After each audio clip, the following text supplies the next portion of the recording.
From the first stirrings in a silent desert to the thunder of chariots in the circus, from a boy's broken trust to a man's sacred awakening. This has been the journey of Judah Ben-Hur, and now we arrive at the final chapter. Ben-Hur, A Tale of the Christ, penned by Lew Wallace, is far more than a historical novel.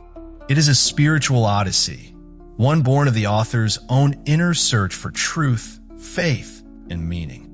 Lew Wallace, a Civil War general turned statesman and writer, did not set out to preach. He set out to explore.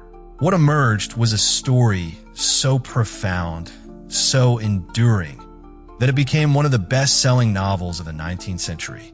Through the valleys of vengeance, across the shadows of suffering, and into the light of redemption, Ben-Hur's journey mirrors the search within us all.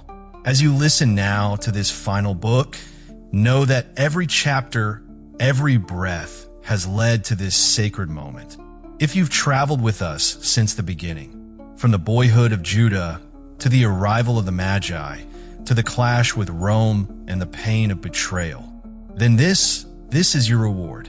And if you're just joining us now, we invite you to return to feel it all from the beginning. This is not just a story, it's a legacy. And if this journey has touched your heart, even for a moment, we ask that you support this channel by subscribing, sharing, and letting others discover the message it carries. Your support keeps this story alive, not just in words, but in the hearts of those who listen. Now, let us turn the page and begin the final book of Ben-Hur, A Tale of the Christ. The day opened with quietness on the roof of the old Hur palace in Jerusalem. From within the summer house, a gentle voice rose, requesting a servant below to bring a cup of water. A soft suggestion came in reply, offering wine instead. Both were to be brought. Just then, from the courtyard below, a manservant appeared at the stairway, approaching with quiet steps and respectful posture. He held a package, a letter carefully wrapped in linen, tied and sealed. It was handed over with due formality, and for the listener's clarity, it was the 21st day of March. Nearly 3 years had passed since the momentous announcement of the Christ at Bethabara. In that span of time, much had changed. The decaying palace had been bought by Malak on behalf of Ben-Hur, who could no longer bear the emptiness it carried. The transaction had been made with Pontius Pilate, and what followed was a transformation. The gates, stairways, courts, terraces, every stone and corner were restored with care and elegance. Nothing of the old sorrow remained. In fact, the new furnishings spoke of taste shaped by Roman refinement, reflecting the years Ben-Hur had spent in villas near Misenum and the capital itself.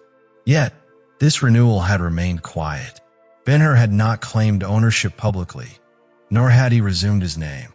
Instead, he spent his time working in Galilee, watching and waiting. The Nazarene, whose presence and power left him in silent awe, was still a mystery. Ben-Hur witnessed wonders with his own eyes, and each miracle deepened his uncertainty, not only about the man's mission, but also his divine nature. Now and then, he came to the holy city, resting briefly at the palace, not as its master, but as a stranger, a guest. These visits were not simply for rest. Balthasar and IRAs now lived in the palace, and her presence still held its charm, untouched by time. Balthasar, though older and frilier, remained a powerful speaker, his words filled with unwavering belief in the divinity of the man they all awaited. Ben-Hur listened, drawn again and again by the force of both father and daughter. Meanwhile, Simonides and Esther had only recently arrived from Antioch, enduring a grueling journey. The merchant, too weak to ride, had been carried in a palanquin slung between 2 camels whose uneven pace made the trip all the more wearisome. Yet now, reunited with his homeland, Simonides was radiant. He spent long hours on the rooftop in his favorite chair, a replica of the one he used by the Iranis. Under the shade of the summer house, he could breathe in the soft air of familiar hills, watching the sun rise and set just as he had in years long past. With Esther by his side, the memories of another Esther, his wife, his youthful love, came back easily, made sweeter by time. Yet business was never far from his mind. Each day, a messenger brought news from Sanballat, overseeing the vast trade in his absence. And each day, detailed instructions returned, so precise that no judgment but his own could guide them, leaving only the uncertainties that heaven itself keeps hidden from even the most watchful eyes of men. As Esther made her way back to the summer house, the soft sunlight spilled gently across the clean, restored rooftop. In its warmth, she appeared transformed, no longer a girl, but a woman. She was petite, her form graceful, her features symmetrical and radiant with the colors of youth and health. Her eyes sparkled with intelligence, and her presence shone with the quiet beauty of a devoted heart, one whose nature made loving as effortless and constant as breathing. She glanced at the package in her hand, then stopped and looked again, this time more intently. Her cheeks flushed a deeper red. The seal was Ben-Hur's. Her steps quickened with urgency. Simonides took the package from her, his aged fingers pausing as he studied the seal himself. Then, opening it, he handed her the scroll inside and asked her to read. But even as he spoke, his eyes watched her closely, and soon his expression changed. He saw something that troubled him. He recognized instantly that she knew who had written it. Esther admitted as much, speaking hesitantly, yet with honesty. She called him our master. Simonides lowered his chin slowly into the cushion of flesh beneath it, and with quiet certainty, told her she loved Ben-Hur. She answered simply, yes. He asked if she had thought carefully about the depth of what she felt. She told him how she had tried not to think of Ben-Hur beyond her duty to him, but the effort had not given her strength. At her words, Simonides was drawn into reflection, remembering another time, another love. He murmured about power. How? If he had only held on to his wealth as he once could have, her love might not have been in vain. But Esther gently countered that had he done so, she would have been unworthy of Ben-Hur's regard and would have had no pride in her own father. She asked again if she should read the letter. Simonides stopped her, his voice gentler now. He wanted to prepare her, perhaps to shield her from pain. He warned that Ben-Hur's love had already found its place. Esther responded with quiet composure, saying she already knew. Simonides spoke of the Egyptian, how her beauty and cunning had ensnared him. He warned that though she possessed charm, she lacked heart. He mentioned that a daughter who holds contempt for her father would only bring ruin upon her husband. Esther asked softly if the Egyptian did indeed treat her father so. He continued, recalling a cruel remark he had overheard her make about Balthasar. She had dismissed the wisdom of old age as useless once it fades, and claimed such men were better off dead. He admitted the words wounded him, as he too felt the creeping nearness of frailty. Yet he was confident Esther would never say such a thing about him, because her mother was of Judah, a woman of honor and compassion. Moved, Esther kissed him and softly affirmed that she was her mother's daughter. He embraced her identity fully, calling her not only the child of her mother, but also his own, his daughter, as precious to him as the temple once was to Solomon. After a pause, he rested a hand on her shoulder and warned her of what was to come. When Ben-Hur finally weds the Egyptian, he would one day regret it, realizing too late that he had only been a pawn in her ambitious game. To IRAs, he was not Judah, son of her, Prince of Jerusalem, but the Roman, son of Arius. The words hit Esther deeply. She made no attempt to hide her reaction. With heartfelt urgency, she pleaded with her father to save Ben-Hur while there was still time. Simonides, however, gave only a faint, doubtful smile. He compared love to drowning, saying one might save a drowning man, but never one drowning in love. Still, she insisted. She reminded him that he held influence over Ben-Hur, that the young man had no one else in the world. She asked her father to speak to him, to reveal who IRAs truly was. But Simonides shook his head. While he might break the illusion and rescue Ben-Hur from IRAs, it would not make him turn to Esther. In a voice heavy with pride and sorrow, he admitted that even after generations of servitude, he could never bring himself to offer his daughter to his master, no matter how noble or deserving. The years of leadership and freedom had changed him too much. His pride, his dignity would not allow it. Even the ancient stones of Jerusalem would rise in shame. He claimed, if ever he uttered such words, he would rather join his wife in eternal rest than see that happen. Esther's face blazed with emotion, but she made herself clear. She had never intended him to offer her hand to Ben-Hur. Her concern was only for his happiness. Because she had dared to love him, she would remain worthy of his respect. That was the only way she could justify her feelings. She asked again, now gently, to read the letter. Simonides gave his consent. She opened it immediately, eager to move beyond the painful discussion. It was dated the 8th of Nisan and sent from a road between Galilee and Jerusalem. In it, Ben-Hur revealed that the Nazarene was also traveling toward the holy city. Though unaware, he was being followed by an entire legion of Ben-Hur's men, with another legion not far behind. The crowds drawn by the Passover would mass their numbers. The Nazarene had spoken, saying they would go up to Jerusalem, and that all which the prophets had written about him would soon be fulfilled. The end of waiting had come. The message closed with peace to Simonides and Ben-Hur's name. Esther quietly handed the letter back to her father. Her throat tightened with unspoken pain. Not a single word in the letter had been for her. Not even in the salutation had she been remembered. It would have taken so little, just a line to say, "And peace to thine." For the first time in her life, she felt a sharp ache of jealousy. Simonides, looking over the letter again, marked the date. The 8th day. Esther replied, it was now the 9th. He then mused that Ben-Hur and the Nazarene could already be in Bethany, and with sudden hope, Esther whispered that they might see him tonight. Simonides agreed. It was possible. Tomorrow would bring the feast of unleavened bread, and both might choose to be present. There was a chance they might see them both. At that moment, a servant arrived, carrying wine and water. Esther, ever gentle, assisted her father with quiet grace. While they were still engaged, IRAs made her entrance onto the rooftop. To Esther, the Egyptian had never looked so dazzling.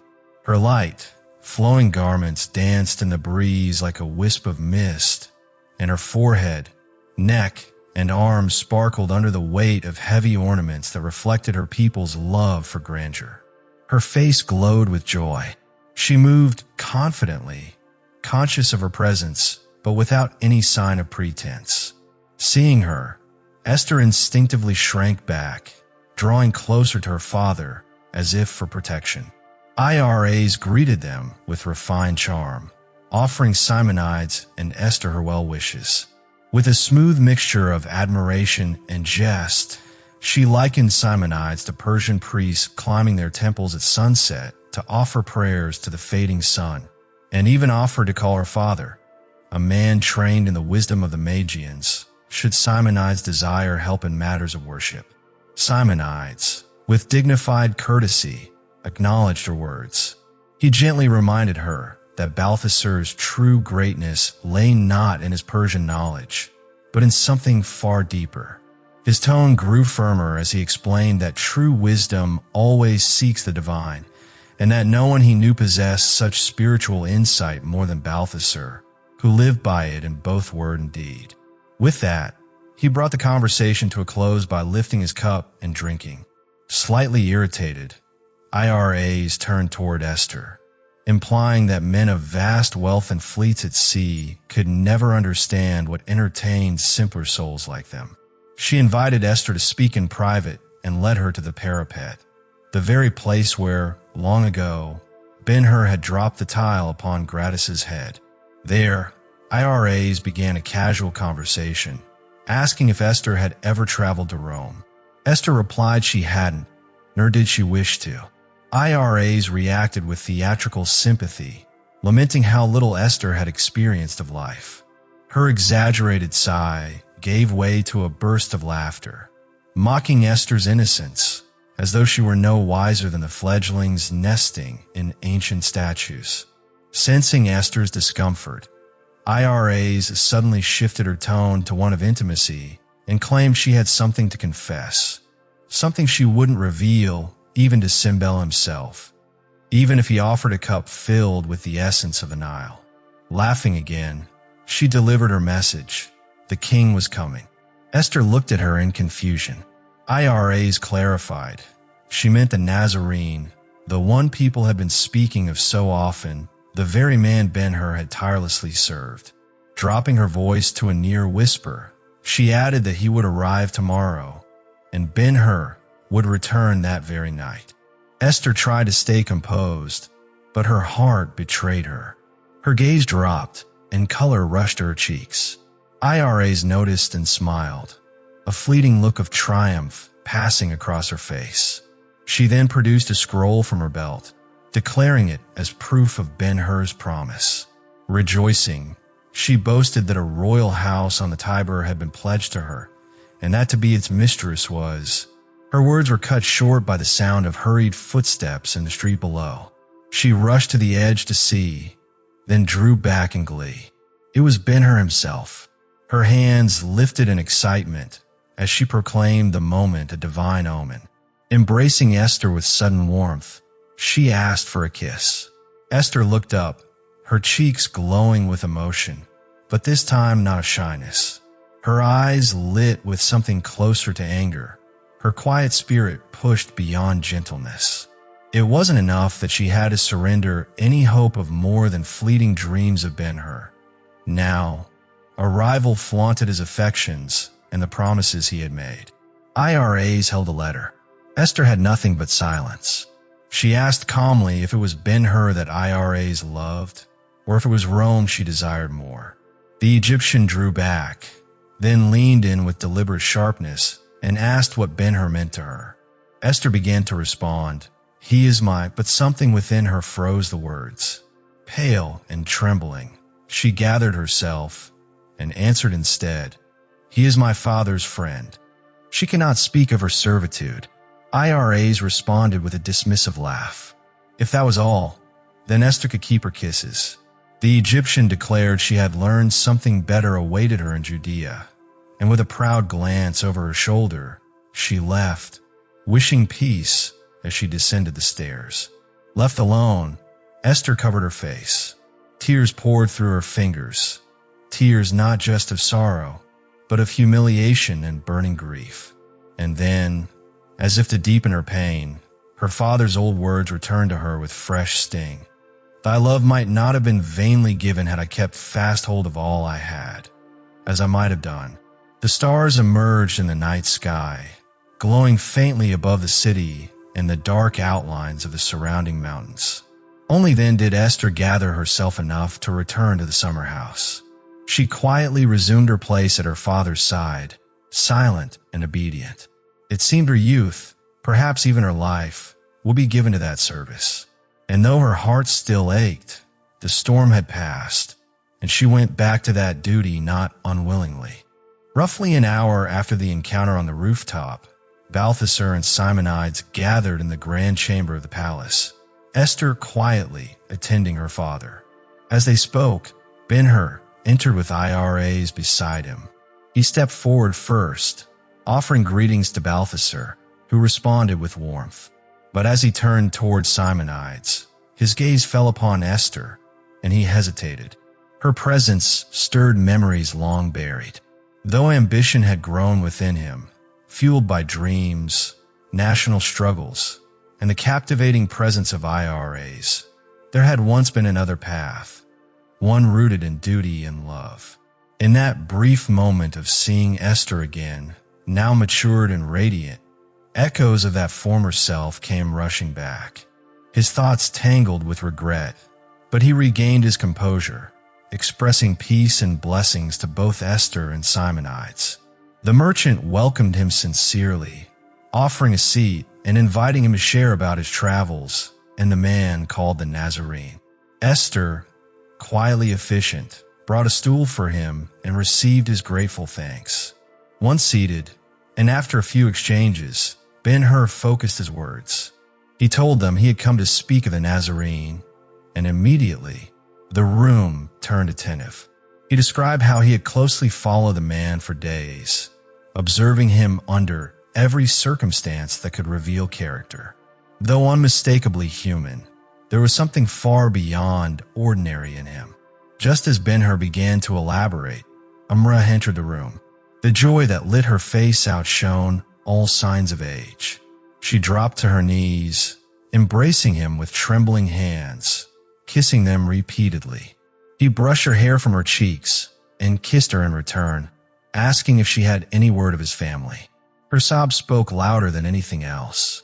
With solemn resignation, he acknowledged aloud what everyone now understood. There was no longer hope of finding them. Tears welled in his eyes, though he tried to conceal them. When he was composed again, he invited Umrah to sit beside him. She chose instead to sit against the wall, content just to watch him speak. Turning back to the others, Ben-Hur admitted he could not answer their questions about the Nazarene without first sharing the wonders he had witnessed. He explained that the man would be in the city the next day and would enter the temple, calling it his father's house, where he was expected to reveal his true identity. The moment would be historic. Balthasar asked where he might go to see him, and Ben-Hur suggested watching from the rooftop over the cloisters, perhaps the Porch of Solomon, because of the crowds expected. When asked if he would be present, Ben-Hur replied that his companions might need him in the procession. Simonides reacted in surprise, wondering aloud if the Nazarene traveled with regal display. Ben-Hur dispelled the thought quickly, describing the group as humble. Fishermen, laborers, even a tax collector. They traveled on foot, enduring the elements without complaint. Watching them sleep or eat by the roadside reminded him of shepherds rather than kings. Only small gestures, like the way the Nazarene lifted his scarf to address someone or brushed the dust from his head, hinted at his leadership and deeper authority. Ben-Hur then invited them to consider human nature and its cravings. He asked them to reflect on what it would mean for someone to have the power to turn stones into gold, yet choose to live in poverty. IRA suggested the Greeks might call such a man a philosopher. Balthasar countered, saying philosophers never had such power. To this, Ben-Hur responded earnestly. He had seen the Nazarene turn water into wine. Simonides found that strange, but not as strange as the man's choice to remain poor. Ben-Hur confirmed that the Nazarene owned nothing and envied no one, showing pity instead for the wealthy. He continued by describing another miracle, how 7 loaves and 2 fish were multiplied to feed 5,000 people, with baskets of leftovers. He had seen it himself and eaten the food. Even more incredible, he spoke of the Nazarene's healing power. The sick were cured just by touching his garment or crying out from afar. Blind men received their sight. A paralyzed man stood and walked with nothing more than a simple command. Then he turned their attention to the disease of leprosy, a curse without comfort except death. Umrah, moved deeply, sat up with renewed intensity. Ben-Hur recounted how a leper in Galilee begged the Nazarene for healing. The man was touched, and with the words, "Be thou clean," was instantly restored in full health before the eyes of the crowd. Umrah's thin hands moved to her face as if to keep the moment from escaping. Ben-Hur pressed on. One day, 10 lepers had come together, crying out for mercy. The Nazarene told them to present themselves to the priests as the law demanded, promising they would be healed on the way. And so it happened. By the time they arrived, the sickness had left them, their only reminder the garments they wore. Simonides, barely above a whisper, murmured that such things had never been heard of in all of Israel. Umrah quietly turned away while Simonides was speaking. She walked to the door without a sound and stepped outside, unnoticed by anyone in the gathering. Ben-Hur continued, explaining how the events unfolding before his eyes had filled him with thoughts beyond easy description. His doubts, misgivings, and amazement had not yet reached their height.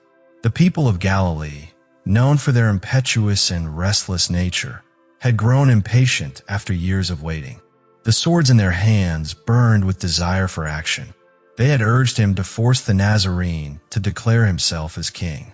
Ben-Hur admitted that even he had begun to share their impatience. If this man was truly to be king, why should the moment not be now? The legions were ready. So one day, while the Nazarene was teaching by the seaside, they had been prepared to crown him on the spot, whether he accepted it or not. But he had slipped away and was later seen departing in a ship. Ben-Hur reflected on the nature of this man, how the temptations that drove other men to madness, such as wealth, power, and even the offer of kingship given out of great love by a devoted people, seemed to have no sway over him. Simonides, hearing this, held firmly to his belief that the words of the prophets were still alive and that time had not yet ripened. Balthasar accepted this with a gentle smile, and Ben-Hur agreed, though he made it clear his account was not yet complete. He then turned to matters far greater, things universally acknowledged to be beyond the reach of human power. He asked them to consider whether anyone had ever taken back from death what it had claimed, whether anyone had ever restored the breath of life once lost.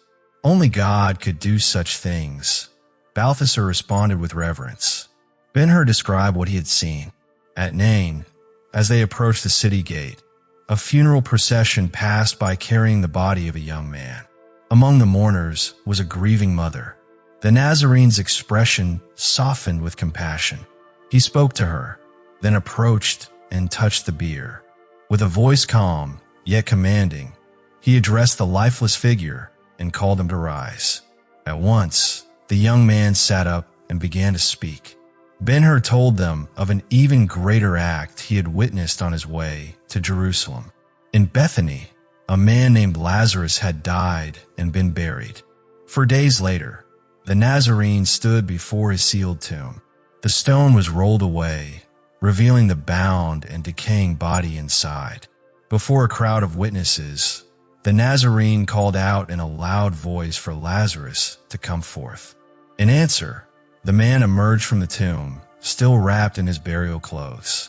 At the Nazarene's instruction, the wrappings were removed, and beneath them stood Lazarus, alive, restored to health, his blood flowing once more as it had before the illness that had claimed him. He still lived and could be seen and spoken to even now. With these events laid before them, Ben-Hur repeated the question Simonides had once asked him. What more than a man was this Nazarene? The question hung heavily in the air, and the group debated it long into the night.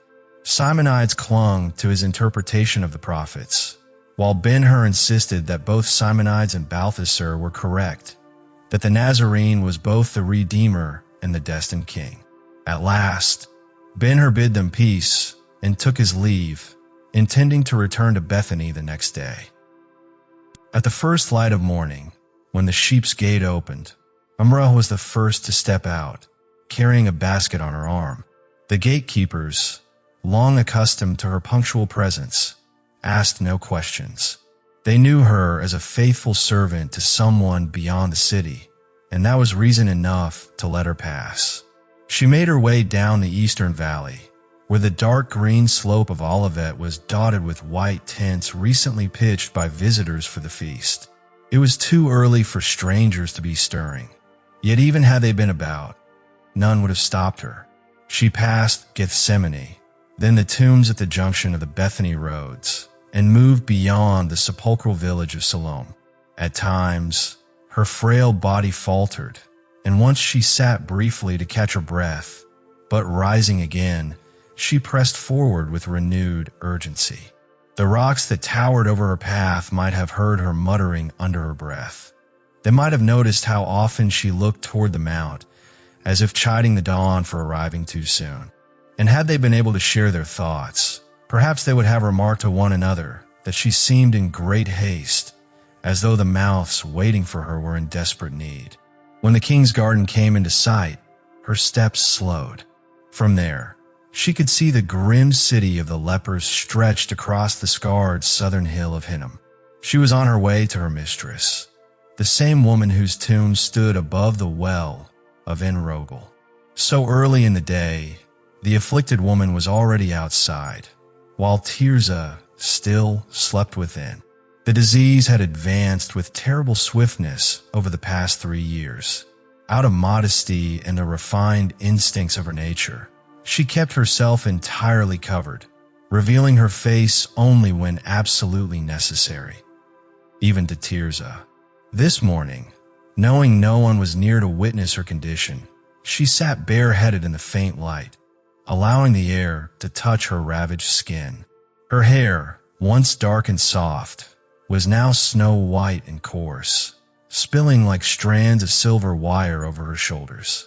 Her eyelids, lips, and nostrils were either eaten away or reduced to raw decay. Ash-colored scales covered her neck. One skeletal hand, rigid and still, lay outside the folds of her garment, with nails gone and swollen finger joints crusted in dried secretion. The sight left no doubt as to the condition of the rest of her body. It was easy to understand how the once beautiful widow of the noble Hur had kept her identity hidden for so many years. She knew that when the sun's sharp eastern light crowned Olivet and the Mount of Offense, Umrah would appear, first at the well, then at the stone halfway between the water's edge and the hill where she lived. There, the loyal servant would leave food from her basket and refill the water jar for the day. That fleeting moment had become the last remnant of her former joy. Through it, she could hear of her son's well-being, with whatever fragments of news Umrah could gather. The updates were often sparse, yet still precious. Sometimes she learned he was home, and on such days she would come out at dawn and sit until noon, and from noon until sunset, draped in white like a motionless statue, always gazing toward one distant point, over the temple to the spot beneath the sky where the old house stood. It was dear to her memory, and dearer still because he was there. Nothing else remained. Tirzah she counted among the dead, and for herself, she simply waited for the end, aware that every passing hour was an hour closer to death, yet grateful that the dying was painless. Around the hill where the widow lived, nature offered almost nothing to keep her sensitive heart attached to the world.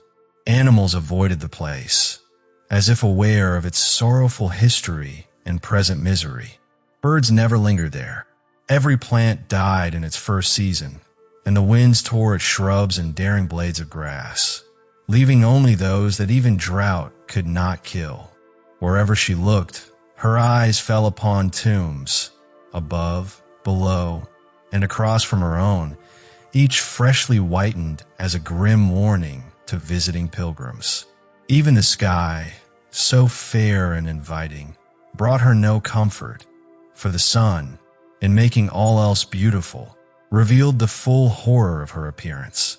Without its light, she might have been spared the daily shock of her own reflection and the cruel awakening from dreams of Tirzah. The gift of sight, she felt, could be a terrible curse. It might be wondered why she had not chosen to end her suffering. Yet the law forbade such an act, and though a Gentile might dismiss that reason, a son or daughter of Israel would not. That morning, as she sat lost in thoughts darker than her surroundings, a figure suddenly appeared, struggling up the hill, exhausted. The widow rose quickly, covered her head, and cried out the ritual warning to keep distance from the unclean. But Umrah, ignoring it, rushed forward and fell at her mistress's feet. Overcome with emotion, the faithful servant wept, kissed the folds of her mistress's garments, and clung to her with long-suppressed affection.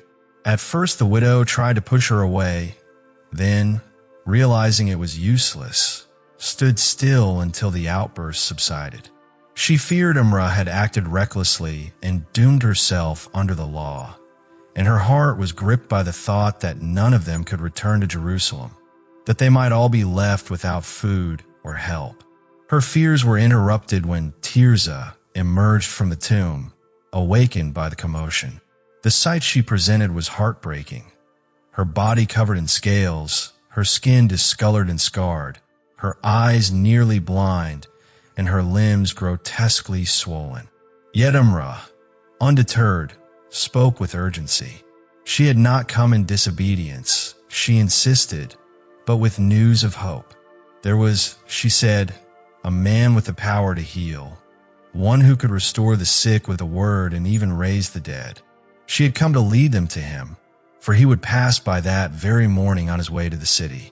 The widow listened intently, and from her questions it was clear she suspected this man was no ordinary healer.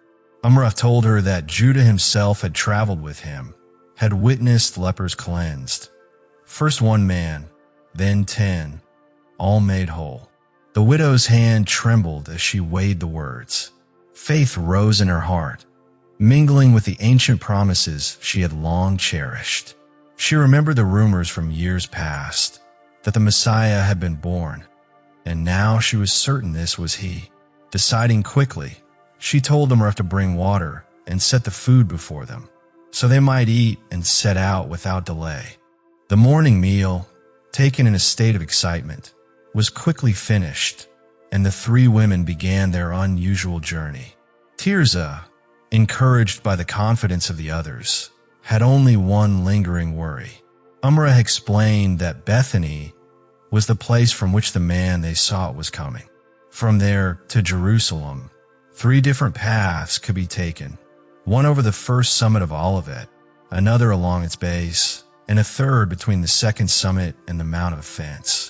Though not far apart, they were separated just enough to make it possible for the afflicted travelers to miss the Nazarene if they chose the wrong way.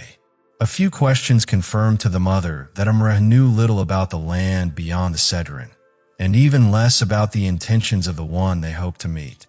She also realized that both Umrah and Tirzah, one from long habit of servitude and the other from natural dependence, looked to her for guidance. She accepted the responsibility, deciding they would first go to Bethphage, where they might learn what to do next if Providence favored them. They descended past Tophet and the King's Garden, pausing in the deep trail carved by centuries of travelers. The mother hesitated, concerned about the main road, and suggested they keep to the rocky countryside to avoid the crowds gathering for the feast. Tirzah, already struggling, faltered at the thought of climbing the steep Mount of Offense. Yet the mother urged her on, reminding her that they were seeking health and life, and warning that nearby women might drive them away with stones. Though suffering herself, she tried to inspire her daughter. Umrah, breaking her own rule of avoiding physical contact with the afflicted, placed a supportive arm around Tirzah, offering her strength to go on. They climbed the uneven hillside, passing pits and ruins, until they reached the top.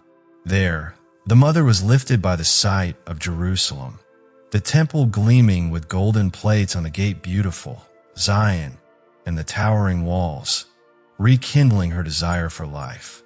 She spoke of returning home, with Judah there to greet them, and they pressed on, seeing columns of smoke from morning fires and feeling the urgency of time. Though Umrah did her best to assist, Tirzah moaned with each step and finally collapsed upon reaching the road between the Mount of Offense and the second summit of Olivet. She urged her mother to go on without her, but the elder refused, unwilling to be healed while leaving her child behind. As despair threatened to overcome her, she noticed a man approaching from the east. With renewed hope, she believed he might know of the Nazarene. Yet Tirzah feared rejection, knowing how their kind were treated. The man, walking the narrow, winding path among the limestone mounds, did not turn aside when she cried the required warning of their condition. Instead, he came close and spoke without fear, telling her he was the messenger of the one who healed with but a word, the Messiah himself, now at Bethphage and traveling on this very road. He advised them to wait by a white rock under a tree and call out as he passed, assuring her that if her faith matched her knowledge, he would hear. As he continued on, the mother urged Tirzah to rise and go to the rock. But the man soon returned, offering them a gourd of water, thinking it would serve them better under the sun than it would him. To her surprise, he placed it directly into her hand, explaining that he was a Jew and a disciple of the Christ, living by the true meaning of charity. With words of peace, he departed. Slowly, the women made their way to the white rock he had pointed out, which stood as high as their heads, 30 yards from the road. From there, they could be clearly seen and heard by those they wished to attract. In the shade of the tree beside it, they drank from the gourd and rested. Before long, Tirzah fell asleep, and the others remained silent, not wishing to disturb her. As the third hour passed, the path before the resting place of the lepers grew steadily busier with travelers heading toward Bethphage and Bethany. By the beginning of the fourth hour, a vast crowd appeared over the crest of Olivet. In a great procession, thousands streamed down the road, and the two watchers were struck with wonder to see that each person carried a freshly cut palm branch. While they watched in fascination, the sound of another multitude rose from the east, drawing their gaze in that direction. The mother gently woke Tirzah, telling her that the ones coming from the city were going to meet him, while those approaching from the east were his companions. It seemed likely the two processions would meet before their eyes. A worry, however, weighed on her. If that happened, their voices might never be heard above the noise. She asked Amrah to recall the words Judah had spoken about the healing of the 10, learning it had been no more than a plea for mercy, and yet it had been enough. The crowd from the east advanced slowly, and when the foremost came into view, the lepers fixed their eyes on a man riding among a close circle of companions who sang and danced with unrestrained joy. The rider, bareheaded and dressed in white, had an olive-toned face framed by chestnut hair parted in the middle, touched with sun, and falling freely to his shoulders. His gaze remained forward, undistracted by the favor of the multitude, and his countenance bore a deep, unshaken melancholy. The sunlight caught the flowing hair, giving it the faint glow of a golden crown. Behind him stretched a procession so long it vanished from sight, voices lifted in unceasing praise. There was no need to be told. This was the Nazarene. The mother urged Tirzah forward, moving before the white rock and falling to her knees, joined by her daughter and the faithful servant. From the west, the multitude halted and raised their green branches, chanting in unison a blessing upon the King of Israel, while those from the east answered with the same cry until the hillside seemed to tremble beneath the sound. The cries of the lepers were as faint as the flutter of sparrows in such a storm of voices. Realizing the chance might be lost forever, the mother staggered forward, her hands lifted, and called out with all the strength of her suffering. The people nearest stopped in awe at the sight of such human misery, but others, farther away and unaware of the truth, shouted to stone them and be rid of the accursed. Yet some, knowing the nature of the one they sought, watched in silence as he came near and stopped before the woman. She saw his face, calm, full of compassion, and beautiful beyond telling, his eyes warm with tender purpose. In that moment, she pleaded for mercy, her heart clinging to the belief that he was the promised Messiah. His gaze brightened with confidence as he told her faith was great, granting her the desire of her heart, and then moved on. For an instant, he seemed apart from the throng, as if lost in thought, before the crowd from both directions closed in around him again, waving palms and shouting hosannas. To a heart both divine and deeply human, walking knowingly toward the most cruel death man could devise, the parting cry of gratitude from the woman must have been a rare, soothing gift. She praised God and blessed the son he had given. The mother rushed back to Tirzah, holding her close and declaring with joy that the promise had been given. They were saved. Kneeling together, They watched the procession disappear over the mount, the sound of its praise fading into the distance. When at last the singing was scarcely heard, the miracle began. At first, a renewed vigor began to stir in the hearts of the lepers, as though their very blood had been refreshed. It flowed with greater speed and strength, filling their weakened bodies with an indescribably sweet sensation, healing that came without pain. Each of them could feel the affliction leaving, their strength returning, and their true selves coming back to life. The change was not merely physical. It swept from body to spirit, lifting them into an overwhelming state of joy. The force that worked within them resembled a swift and blissful draft, yet it was far beyond any earthly cure. Its healing was absolute, leaving not just the memory of a pleasant moment, but planting, growing, and completing in an instant a holy remembrance. It was a memory that, for the rest of their lives, would remain as a silent but perfect act of thanksgiving. This transformation, no less a miracle than a cure, had another witness besides Amra. Ben-Hur, who had faithfully followed the Nazarene on his journeys, was nearby. Remembering their conversation from the previous night, it was no surprise that the young Jew happened to be there when the leprous woman appeared before the group of travelers. He saw her afflicted face, heard her plea, and heard the reply. Though he had witnessed such moments before, they had never lost their ability to stir his interest. Disputes always followed the simplest act of healing performed by the Nazarene, and these only fueled his curiosity. More than that, his desire to resolve the question of the man's true mission was stronger than ever. He believed that before the day ended, the Nazarene might reveal everything openly. When the scene was over, Ben-Hur left the procession and sat upon a stone, waiting for it to pass. From his spot, he greeted many Galileans he knew, men in his league, carrying short swords hidden beneath their robes. Soon, a dark-skinned Arab appeared with 2 horses. Ben-Hur signaled them to wait. When the last of the travelers had gone, he told the man to remain there, explaining that he wanted to reach the city early and would need the service of his strong steed, Aldebaran.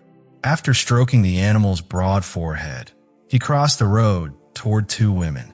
They were strangers to him, yet he was interested because they were the subjects of what seemed a supernatural act, an event that might help him solve the mystery that had long occupied his thoughts. As he approached, he noticed a small figure near a white rock, her face hidden in her hands. Suddenly he recognized her. It was Amra. Hurrying forward, he passed the women without realizing who they were and stopped before the servant. She dropped to her knees, overcome with tears, torn between joy and fear.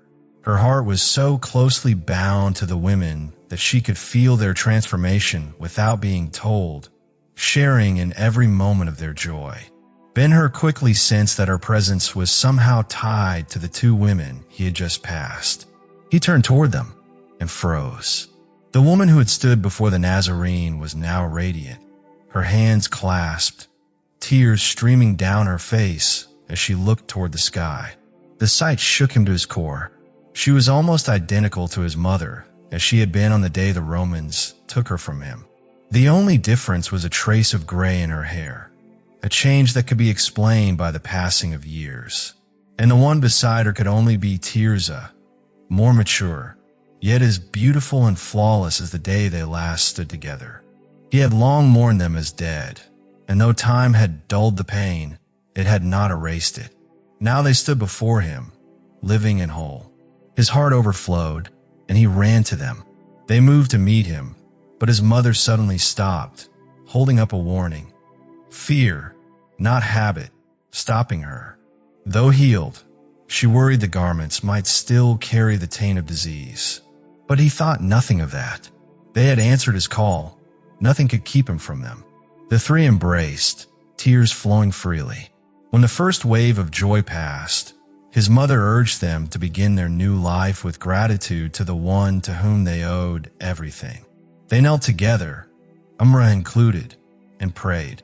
Tirzah repeated her mother's words exactly, and Ben-Hur joined them, though his faith still wrestled with questions.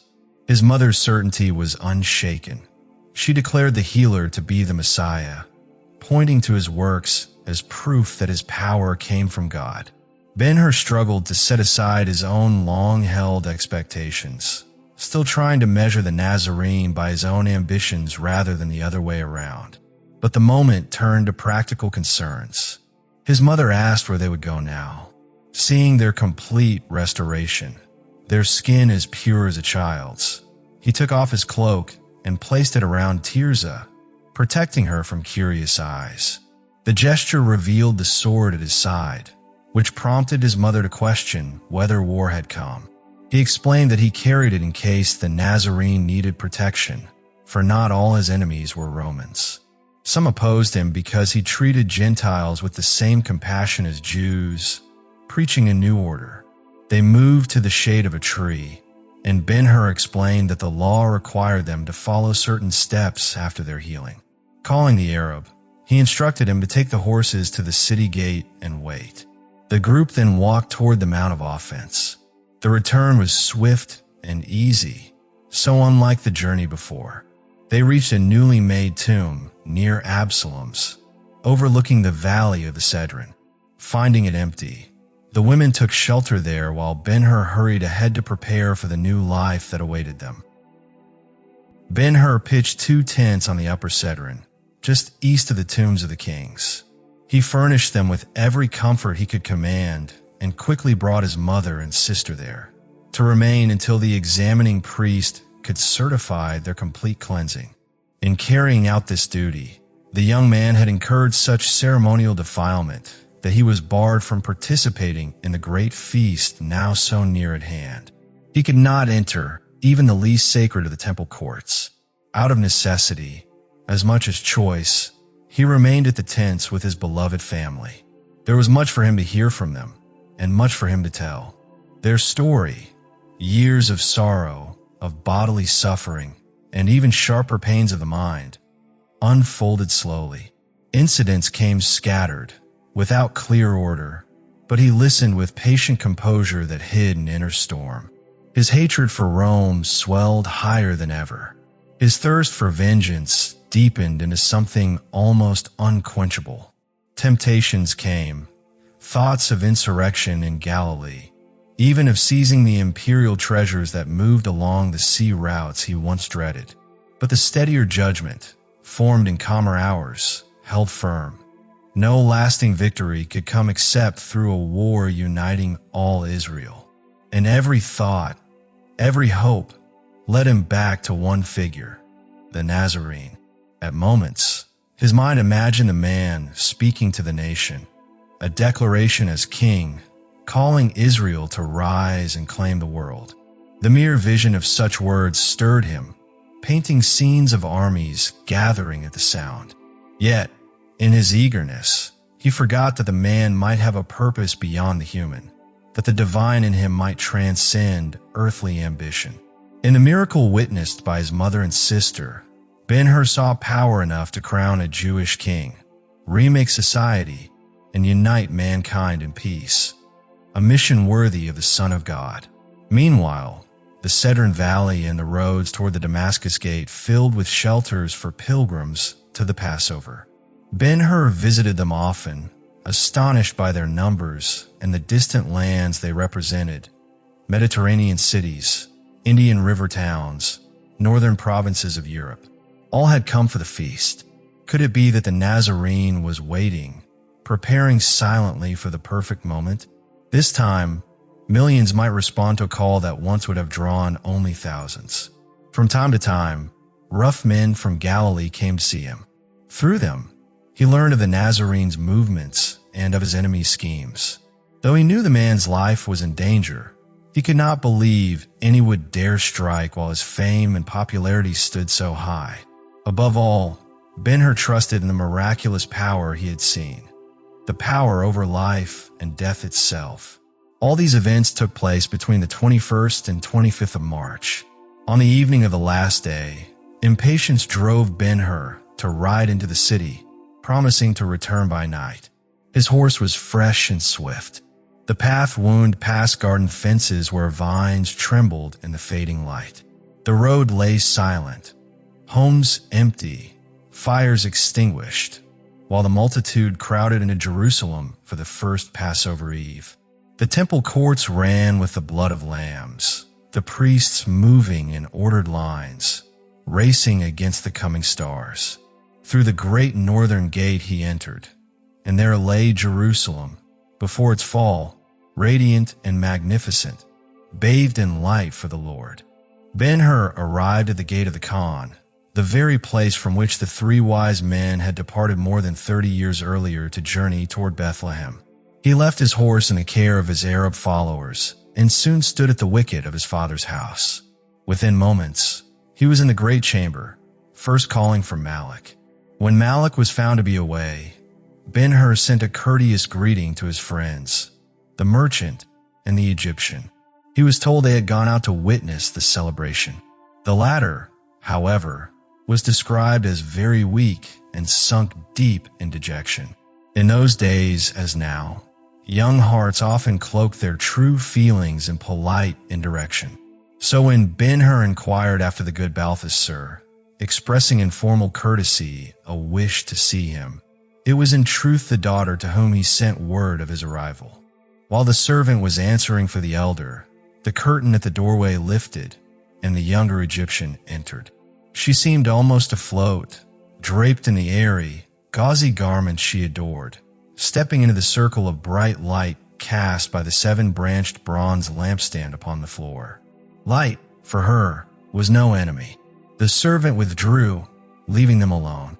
In the rush of recent events, Ben-Hur had scarcely given her a thought. If she had crossed his mind at all, it was as a fleeting delight, something that could wait for him, and was waiting. Yet now, the moment he saw her, her influence returned in full force. He moved toward her eagerly, only to halt in surprise. Never had he seen such a change. She, who before had been all warmth and artful devotion, her glances and gestures speaking admiration, her manner weaving a web of subtle flattery, now stood transformed. She had once filled his presence with songs, smiles, tender privileges, and endless tokens of favor. Her beauty had been adorned with jewelry, veils, and silks, all arranged with the exquisite skill of her heritage. For him, she had been the living embodiment of the old belief that beauty is the hero's reward. But now her true nature revealed itself. She received him with a chill as sharp as it was restrained, passionless as a statue, save for the faint tilt of her head, a slight flare of her nostrils, and the sensuous curve of her lower lip pressing against the upper. Her tone was clear, almost cutting, as she expressed thanks for his hospitality, remarking that after the next day, she might not have the chance to do so again. With the practiced poise of one playing a game, she spoke of how gamblers tally their accounts at the end, crowning the victor. She suggested that their own long game had now ended, and that it was time to see to whom the chaplet belonged. Ben-Hur, wary yet calm, replied lightly that a man could not deny a determined woman. Her head inclined, the faintest sneer touching her voice, as she asked where the one called the son of the carpenter of Nazareth, and not less the Son of God, might be found, he from whom such great wonders had lately been expected. With a dismissive wave, Ben-Hur told her he was not that man's keeper. She pressed on, questioning whether he had shattered Rome, whether his capital was established, whether she might see his throne and palace. If he could raise the dead, she reasoned, surely a golden house, mighty as Karnak, was nothing to him, only a word and the stamp of his foot away. By now it was clear that the Egyptian's words were not a game. Her questions cut deeper, and her manner carried an edge of open hostility. Recognizing the provocation, Ben-Hur met her with guarded good humor, suggesting they wait another day, or even a week, for the man she mocked, along with his lions and palace. She ignored the remark, turning instead to the sight of him in his plain attire, contrasting as sharply with the splendor of rulers she had seen in the east. Men clothed in silk and gold, swords blazing with jewels, as if they bore the very glory of the sun. She hinted that he had not yet taken the throne she had imagined sharing with him.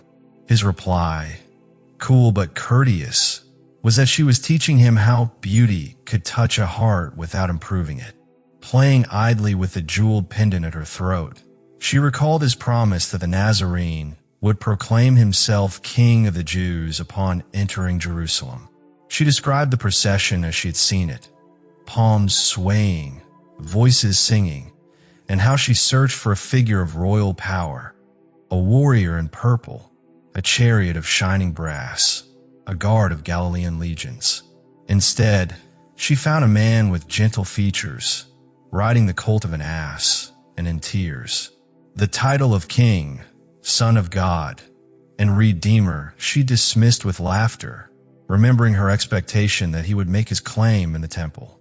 She told of the vast crowd holding its breath, waiting for a proclamation that never came, and how he simply drew his robe about him and walked away in silence. For her, it was proof enough that the Roman machine still ran unbroken. Ben-Hur, stung yet thoughtful, lowered his eyes in quiet tribute to a hope now lost. For the first time, the nature of the Nazarene stood before him in sharp clarity. In the act the Egyptian mocked, he recognized a choice beyond human ambition, a living parable that the Christ's mission was not political. The realization came quickly, but its hold on him was strong, and even as his dream of vengeance faded, the image of that weeping man drew near to his spirit. With measured dignity, he told her that if this was the contest she had spoken of, she could claim the chaplet, but that they should speak no further in this way. He urged her to state her true purpose, and they would part. She regarded him coldly, then gave him leave to go. As he reached the door, she called him back, reminding him to consider all she knew about him. When he returned, she spoke absently, noting that he was more Roman than his Hebrew kin, perhaps like the demigods of the present age. She hinted that this likeness might move her to save him, then began slowly, her voice low and silky, though the tapping of her sandal betrayed a sharper intent. She recounted the tale of a Jew, an escaped galley slave, who had killed a man in the palace of Iderne, slain a Roman soldier in Jerusalem, gathered 3 trained Galilean legions to seize the governor that very night, and allied himself with powerful leaders like Ilderim the Sheik. Drawing closer, she whispered that if such matters reached certain ears in Rome, with or without proof, his wealth, greater than any in the East, could become the sport of imperial politics. She evoked the shadow of Sejanus, hinting at the fatal amusements of the circus and the ease with which power could turn a man's fortune into spectacle. Ben-Hur was not greatly moved by the woman's obvious treachery, for memory, often clearest when all other faculties grow numb, brought back a vivid recollection. The scene at the spring on the way to the Jordan returned to him, and he remembered thinking then that Esther had betrayed him. Thinking the same now, he steadied his voice, acknowledging to himself that he recognized the Egyptian's cunning and that he stood entirely at her mercy. He admitted inwardly that there was no hope of winning her favor. The thought crossed his mind that he could end her life, yet her being a woman restrained him. The vast desert stretched open before him, a place where Rome's hunters of men would follow long and far without certainty of capture. For within its heart lay wildernesses filled with spears as well as sand, lands not without beauty to the unconquered Parthian. Yet, trapped and deceived as he had been, he still demanded to know who had told her everything about him, believing that even in flight, captivity, or death there would be a bitter satisfaction in cursing the traitor responsible for his misery. The Egyptian's expression shifted, whether by art or sincerity, to something resembling sympathy. She compared her gathering of secrets to artisans in her homeland who made intricate mosaics from shells found after storms, collecting bits from different shores and assembling them into a complete picture. From one person she had taken a handful of fragments, from another yet more, until she had pieced together all she knew.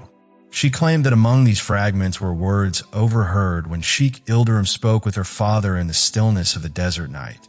The thin tent walls no barrier to attentive ears. Some details, she admitted, had come directly from Ben-Hur himself, none from any other. Relieved that no one else had betrayed him, he offered thanks with light irony, suggesting she should not keep the Roman Sejanus waiting, for the desert was patient enough. Adjusting the cloth upon his head, he turned to leave, but her sudden eagerness stopped him. Reaching toward him, she urged him not to distrust her, swearing by her gods that she feared for his safety under the remorseless minister's hand. She pitied him and vowed that if he obeyed her counsel, she would save him. Her request came swiftly, her beauty heightened by the urgency of her words. She spoke of the perfect life for a woman being love, and the greatest achievement for a man being mastery over himself. She reminded him of a former friend from boyhood, now an enemy, Messala, whom he had met again at the circus in Antioch. She pleaded that he forgive the past, restore the fortune lost in their wager, and rescue Messala from beggary, arguing that the 6 talents were nothing to him but meant survival to a Roman of noble birth. Yet, as she paused for his decision, Ben-Hur's mind formed a picture of Messala's face, still proud, still scornful, without the humility of supplicant. He questioned if Messala had sent her, to which she replied that Messala had judged him by his own noble nature. Ben-Hur, however, pressed her to answer honestly whether Messala would do the same for him if their positions were reversed. Her hesitation betrayed the truth, and he accused her of expecting generosity from him merely because Messala was a Roman and he a Jew. His temper rising, he warned her to speak quickly before his anger overcame his restraint. The woman's demeanor hardened. Stepping into the light, she unleashed her scorn. She mocked the idea that she could love him, declaring that such as he were born to serve Messala. She demanded not only the 6 talents, but 20 more, counting even the affection she had pretended to show as part of the price. She ordered that by the next day her merchant associate receive payment in full, or he would face Sejanus himself. But Ben-Hur blocked her path, telling her to deliver his own message to Messala, that the money stolen from his father's estate had been regained, that he had survived the galleys and now rejoiced in Messala's ruin, that the affliction of his body was a just curse from the God of Israel, and that his mother and sister, whom Messala had condemned to die of leprosy, now lived and were restored to him through the power of the Nazarene. He declared that all his property was beyond Sejanus's reach, sold, safeguarded, or protected by imperial favor, and that even if it were still his, Messala would never see a coin of it. As a final blow, he sent her back as a living embodiment of his contempt, certain Messala would understand the insult. With cold formality, Ben-Hur escorted her to the door, holding back the curtain for her departure. As she passed beyond his sight, he offered a final parting, peace in words only, and nothing more. Ben-Hur left the guest chamber with far less energy than when he had entered. His steps had slowed, and his head hung low against his chest. Having realized that a man with a broken body could still possess a sharp mind, he reflected deeply on this truth. It is easy, after a disaster, to look back and see the signs that were there all along. Now, Ben-Hur felt the sting of knowing he had never suspected the Egyptian woman of serving Messala's interests. For years, he had walked blindly into her power, exposing both himself and his friends to her influence. He recalled moments when she had shown no anger toward the treacherous Roman at the fountain of Castalia, and even praised him during their boat ride on the lake in the Orchard of Palms. The memory of the mysterious meeting she had arranged at the palace of Iderne now seemed clear, no mystery at all. The wound was to his pride, and while such hurts rarely prove fatal, they can be sharp. Still, he found comfort in the realization that the woman had never fully claimed his heart. A weight lifted from him as he understood he had not truly loved her. With that clarity, his pace quickened, reaching the terrace where one stairway led down to the courtyard and another climbed to the roof. He chose the latter. At the top, he paused to consider whether Balthasar might have shared in the woman's deceit.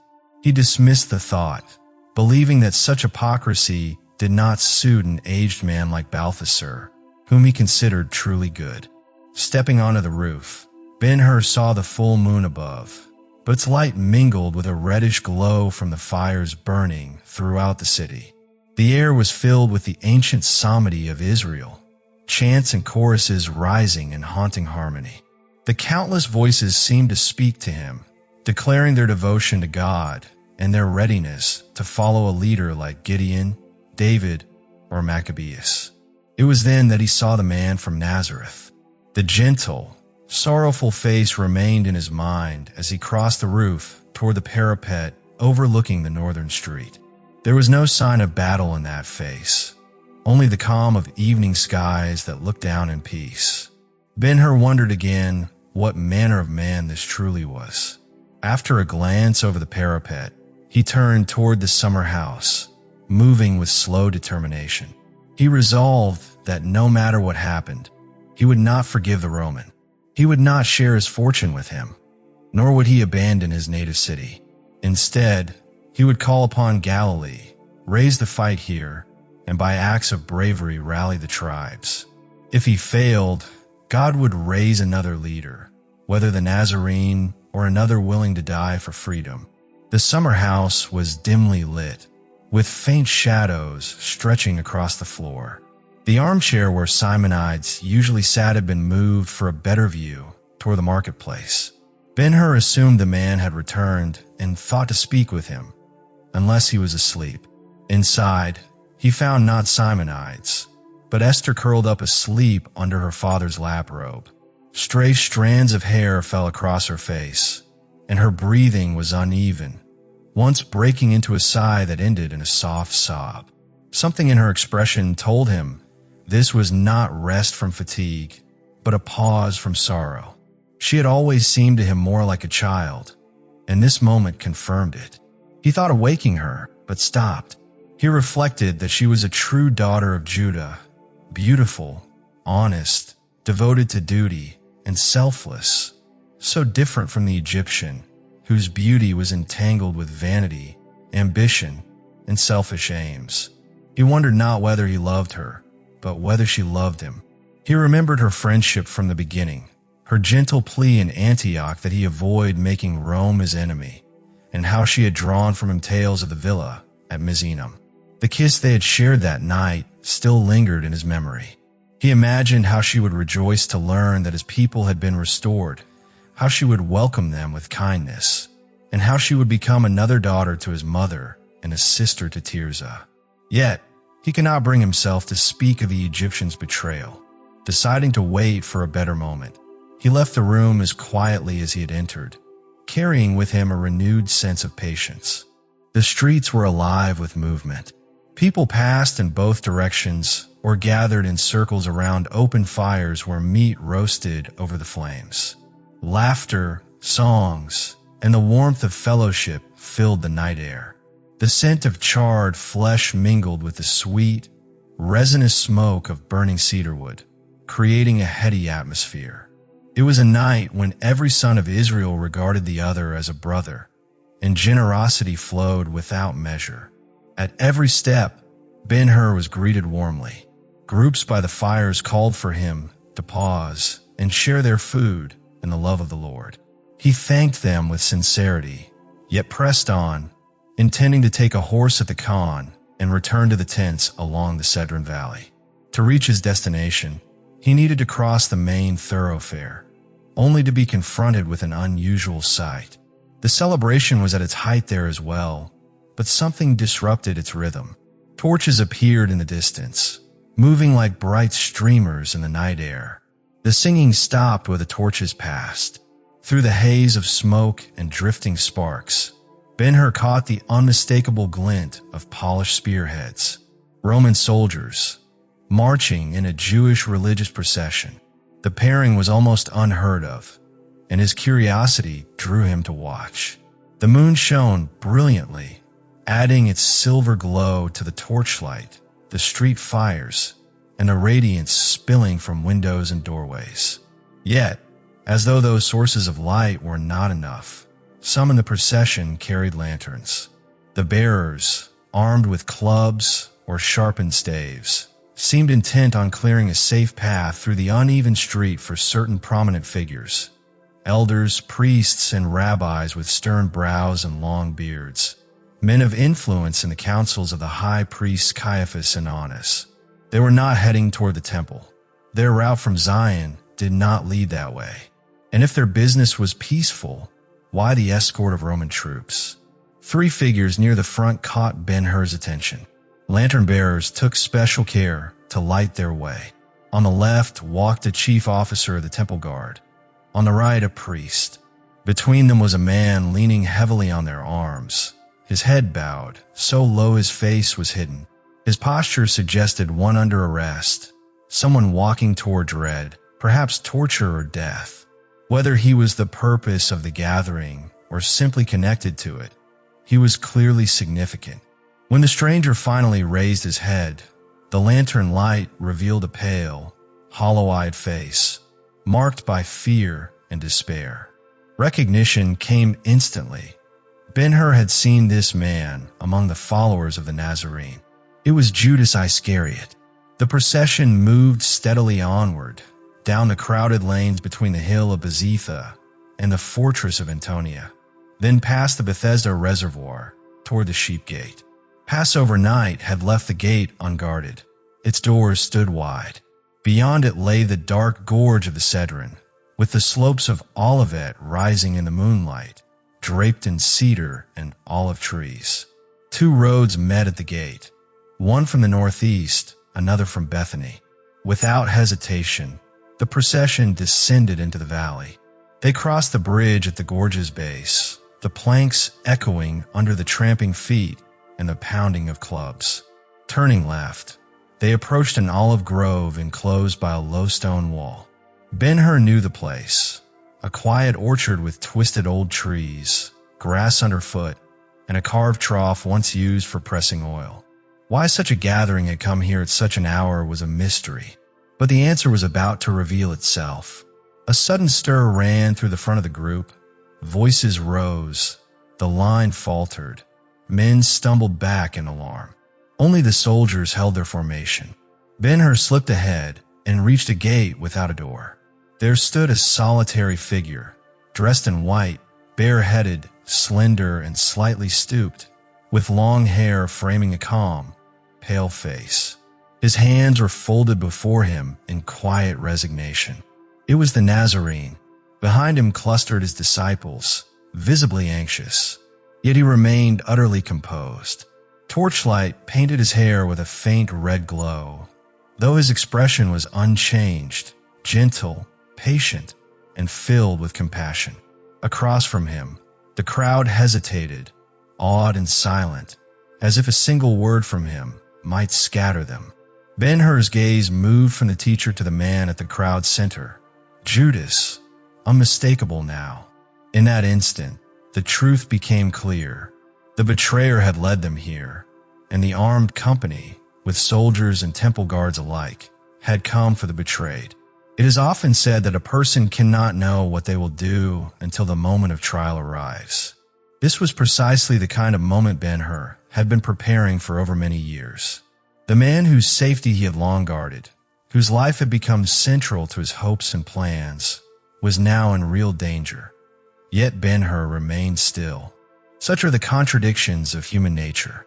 In truth, he had not fully recovered from the vivid image of the Christ before the gate beautiful, as described by the Egyptian. Moreover, the calmness with which this mysterious figure faced the angry mob seemed to restrain Ben-Hur, suggesting that he possessed a hidden strength more than equal to the danger before him. The Nazarene's message had always been one of peace, goodwill, love, and non-resistance. Ben-Hur wondered, would he now live out the principles he had preached? This man was master over life itself. He could restore it when lost, and take it when he wished. What use would he make of such power in this moment?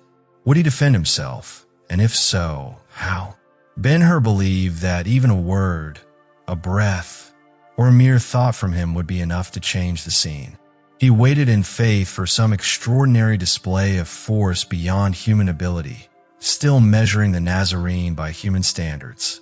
Then, in the midst of the tense silence, the clear voice of the Christ rose above the crowd. He calmly asked those confronting him who they were seeking. When they answered that they sought Jesus of Nazareth, he identified himself without the slightest trace of fear or anger. At these simple words, the attackers instinctively drew back, some even crouching to the ground in hesitation. It seemed they might have left him alone had Judas not stepped forward. With a false show of respect, Judas greeted him and kissed him. The Nazarene's response was gentle but filled with meaning, as he recognized the act for what it was, a betrayal. Receiving no answer from Judas, he once again addressed the crowd, repeating who he was and urging that if they sought him, they should allow his followers to go free. This plea did not deter the religious leaders who advanced upon him. Seeing their intent, some of his disciples moved forward. One even struck out, injuring a man's ear, but it did not prevent the Nazarene from being taken. Still, Ben-Hur did not move. As the officers prepared their ropes, the prisoner performed an act of remarkable compassion. He touched the wounded man and healed him. The moment astonished both sides, some marveling that he could do such a thing, others astonished that he would do it under such circumstances. Ben-Hur, watching closely, thought surely the man would not allow himself to be bound. Instead, the Nazarene instructed the injured disciple to put away his sword, speaking of a cup given to him by his father, which he must drink. Then, turning to his captors, he questioned their show of force, reminding them that he had been daily in the temple without being seized. Yet now, in what he called their hour and the power of darkness, they had come against him. Encouraged, the posse closed in around him. Ben-Hur looked for his loyal followers, but they had vanished. None remained. The crowd surrounding the now abandoned figure was busy with words and movement. Through the shifting torches, smoke, and gaps between the restless men, Ben-Hur caught brief glimpses of the prisoner. Never had anything seemed so pitiful, so forsaken. Yet Ben-Hur knew this man could have defended himself, could have destroyed his enemies with a breath, but he chose not to. What was this cup his father had given him? And who was this father, to be so perfectly obeyed? Mysteries upon mysteries. When a mob began moving back toward the city, soldiers at the front, Ben-Hur grew restless. He was not content with himself. Where the torches glowed among the rabble, he knew the Nazarene was there. Suddenly, he resolved to see him again, to ask one urgent question. Removing his outer garment and head covering, he placed them on the orchard wall and boldly joined the group, pushing his way through until he reached the man, holding the ends of the rope binding the prisoner. The Nazarene walked slowly, head bowed, hands tied behind him, hair falling over his face, stooping more than usual, seemingly unaware of anything around him. A few steps ahead, priests and elders conversed, glancing back occasionally. Near the bridge over the gorge, Ben-Hur took the rope from its holder and stepped forward, speaking quickly and quietly into the prisoner's ear, desperately asking if he would go with these men willingly. Before he could get a reply, the man reclaimed the rope, and others in the crowd demanded to know who Ben-Hur was.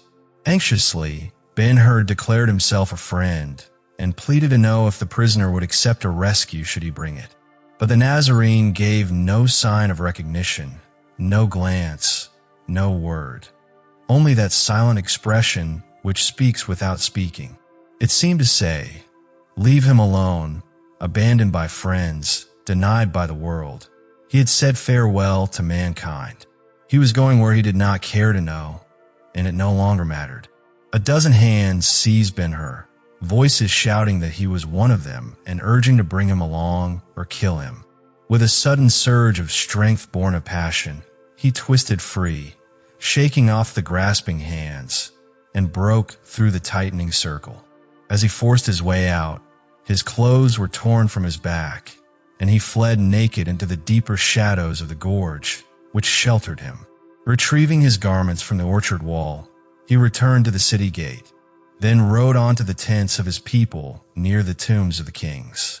As he traveled, he promised himself that he would see the Nazarene the next day, unaware that the prisoner was being taken directly to the house of Hannas for trial that very night.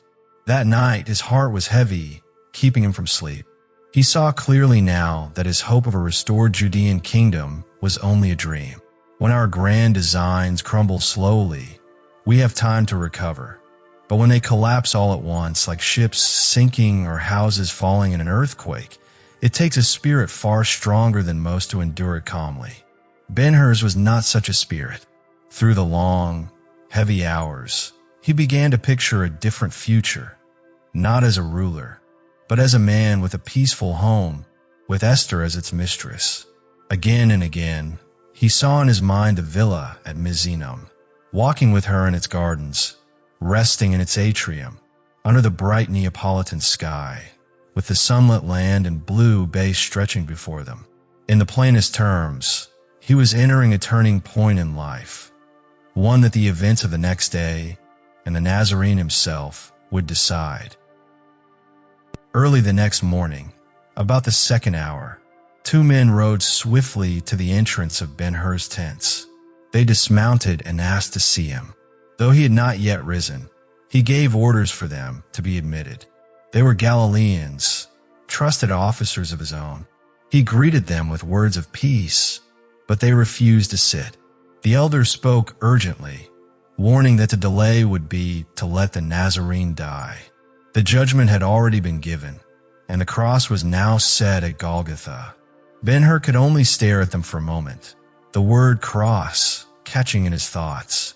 They explained that the Nazarene had been taken the night before, tried, and brought before Pilate at dawn. Twice the Roman governor had denied his guilt. Twice he had refused to hand him over. Finally, Pilate had washed his hands of the matter, declaring the responsibility was theirs, and the priests and people had answered that his blood would be upon them and upon their children. Astonished, Ben-Hur thought of the strangeness, a Roman showing more mercy to an Israelite than his own kin. And if the Nazarene truly was the Son of God, he wondered what could ever wash away such blood from future generations. His face hardened with resolve. It was time to fight. He ordered horses to be made ready, fresh garments brought, and his sword prepared. Calling to his companions, he declared it time to die for Israel and told them to wait until he was ready. After a quick meal of bread and wine, he was soon on the road. When asked where he would go first, he replied that he would gather the legions. But the Galilean, speaking with shame, confessed that only he and his companion remained faithful. Everyone else now followed the priests.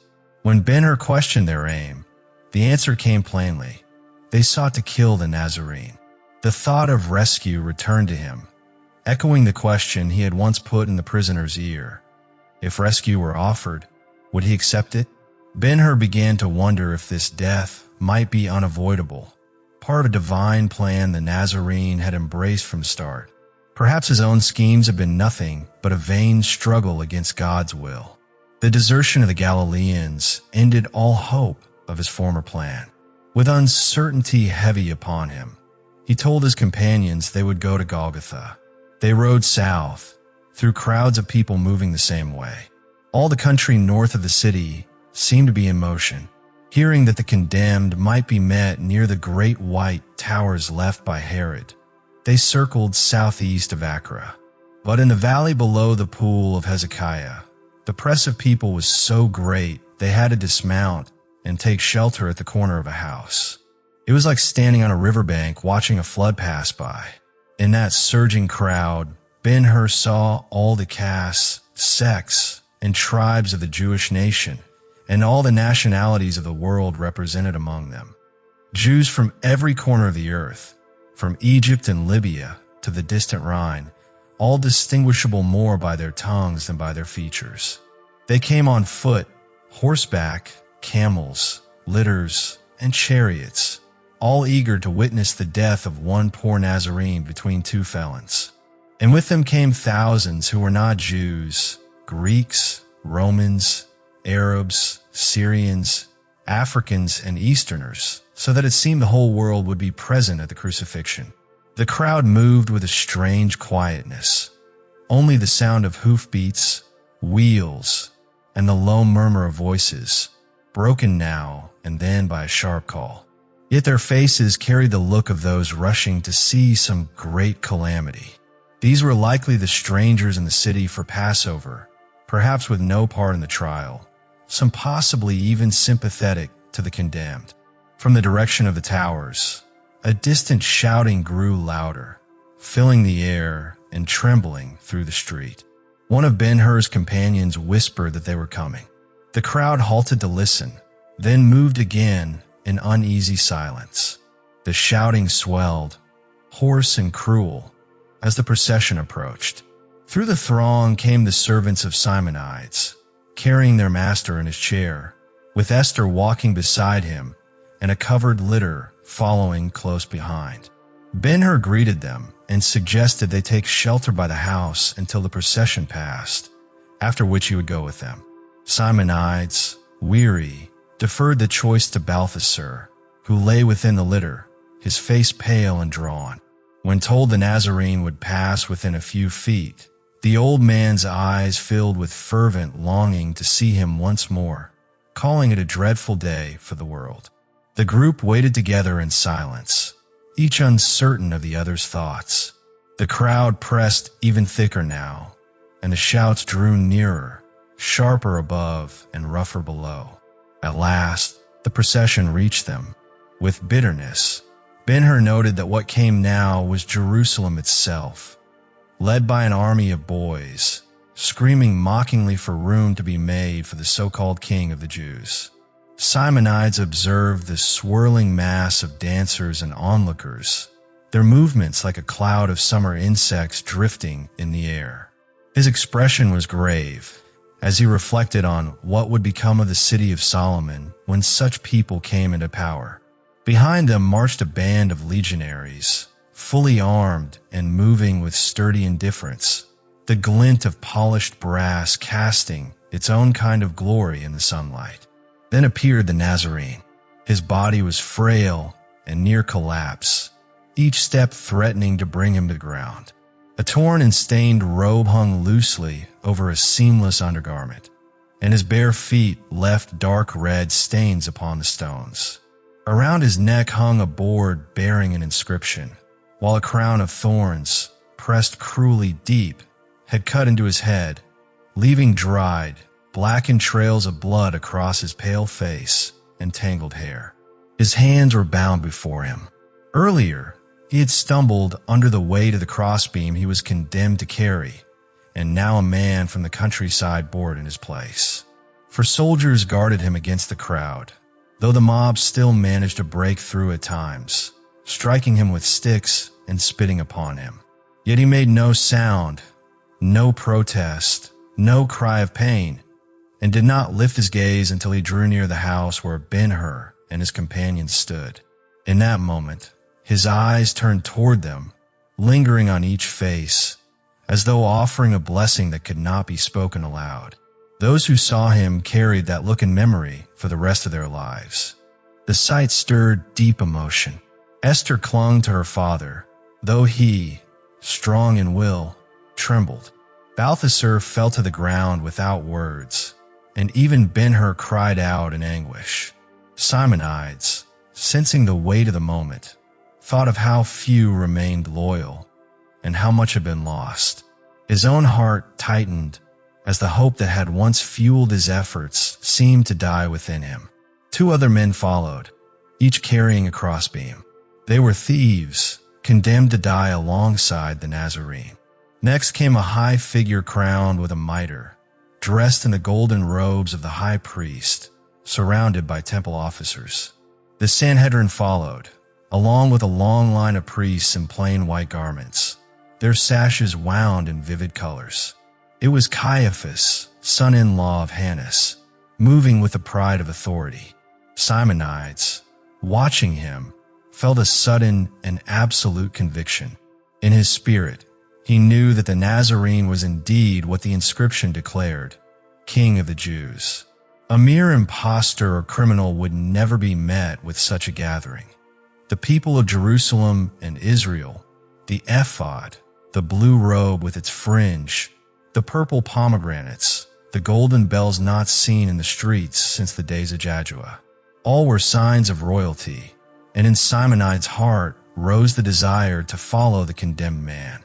The crowd's noise swelled around them, as relentless as ocean surf pounding the shore. It was a sound filled with the same chaos and violence that, years later, would tear Jerusalem apart. The mass was wild and bloodthirsty. Servants, camel drivers, merchants, foreign visitors, temple watchmen, thieves, beggars, and the nameless rabble who seemed to emerge from caves and tombs for such occasions. Some bore swords, others spears or staves, clubs, and slings with stones carried in cloth sacks. Among them moved men of higher standing, scribes, rabbis, elders, Pharisees with their broad fringes, Sadducees in fine cloaks, shouting commands, rousing fresh cries when voices faltered. Through it all, the dominant chant rose again and again, King of the Jews, followed by defiler of the temple, and blasphemer of God. But none was shouted with more venom than crucify him. Simonides urged that they should move on, but Ben-Hur remained still, his mind seized by memories of the Nazarene's gentleness, his acts of mercy, and the personal kindness he himself had once received. He remembered the drink given at a well near Nazareth, the miracle of Palm Sunday, and the divine expression in the giver's face. Now the thought of being powerless to return that kindness was unbearable. Regrets surged through him. He had not done all he could. He might have kept the Galileans united and ready.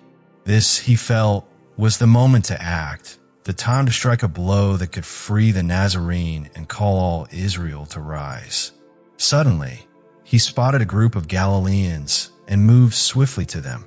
He reminded them of their pledge to fight for freedom and the coming king, urging them to gather their brothers and meet at the place where the cross awaited the Nazarene.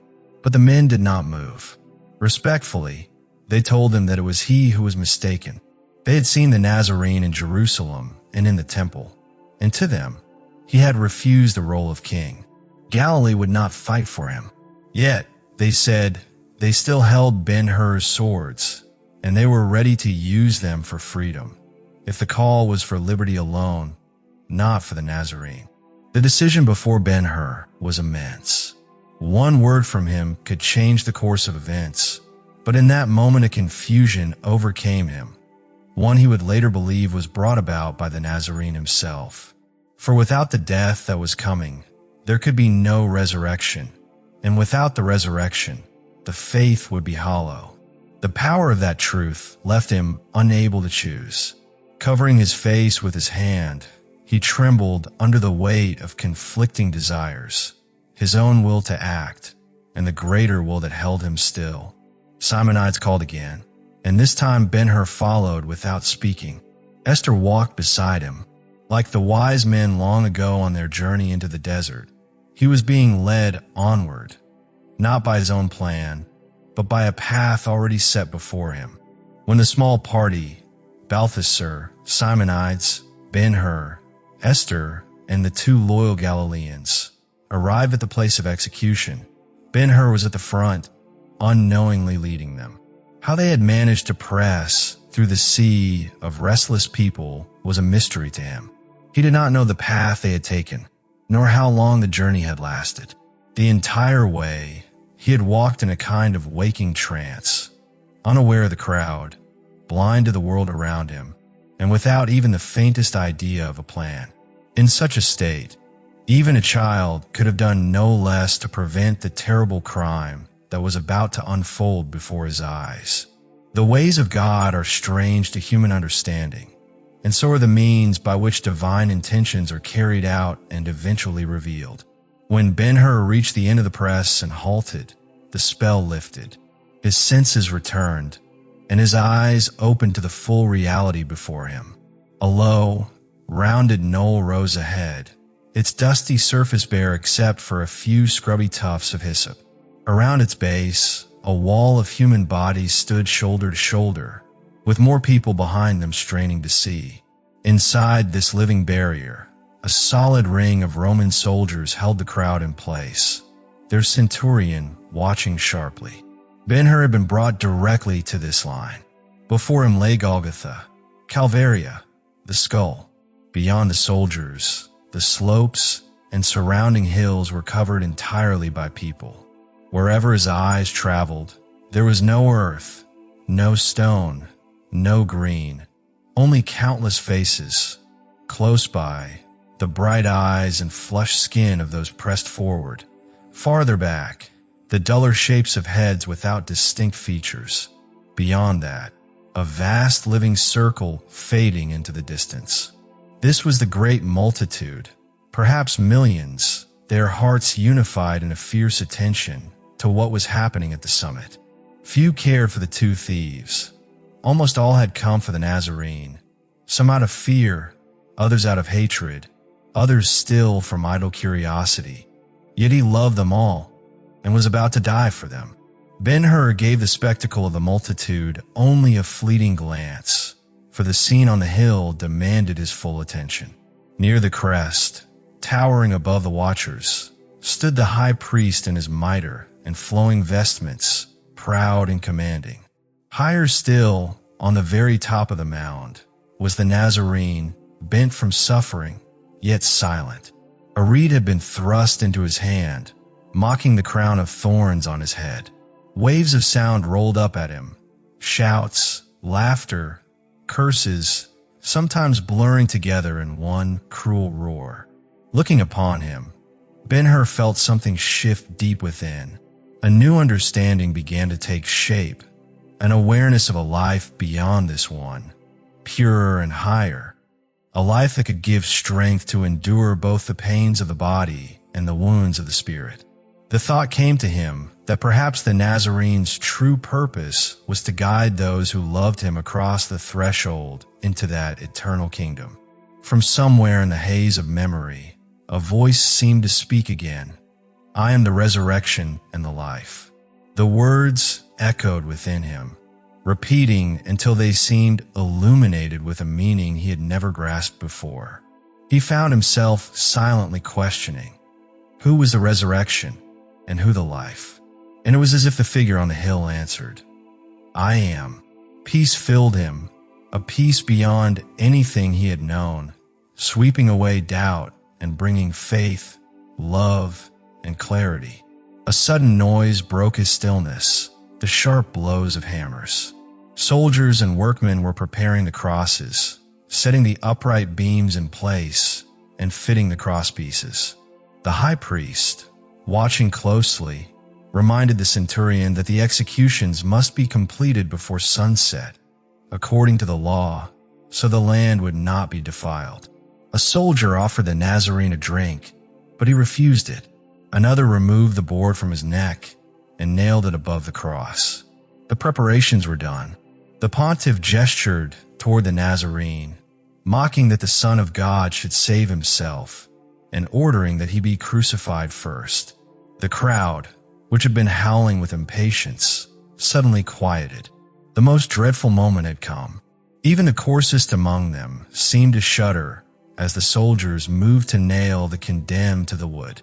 Some would later claim the air had grown strangely cold. Amid that unnatural stillness, Esther slipped her arm around her father's neck. He held her close, remembering his own suffering, and trembled at the thought that even the innocent might bear a curse for witnessing such a scene. Balthasar sank to his knees in silent devotion. Simonide's voice grew urgent, heavy with the weight of the moment. In his heart, he feared for Israel and for themselves if no divine hand intervened. But Ben-Hur, now calm, told him that he understood why it all must happen. that it was the will of the Nazarene, and thus the will of God. Like the Egyptian beside them, they too must remain silent and pray. He lifted his eyes to the summit once more, and through the hush, the words seemed to come to him again. I am the resurrection and the life. In reverence, he bowed his head, as if in the presence of the one who spoke them. High on the summit, the grim work continued. The guards stripped the Nazarene of his garments, leaving him exposed before the countless watching eyes. The marks of the scourging he had endured earlier that morning still ran crimson down his back. Without mercy, they laid him upon the cross, his arms stretched across the transverse beam. Sharp spikes were placed, and with a few harsh blows, they were driven through the tender palms. His knees were then bent until the soles of his feet rested flat against the wood. One foot was placed upon the other, and a single spike fastened both to the tree. The dull thuds of hammering carried beyond the guarded circle, and those who could not hear still saw the hammers rise and fall, and shuddered. Through it all, there was no cry, no groan, no protest, nothing to feed an enemy's mockery, nothing to wound a friend's memory.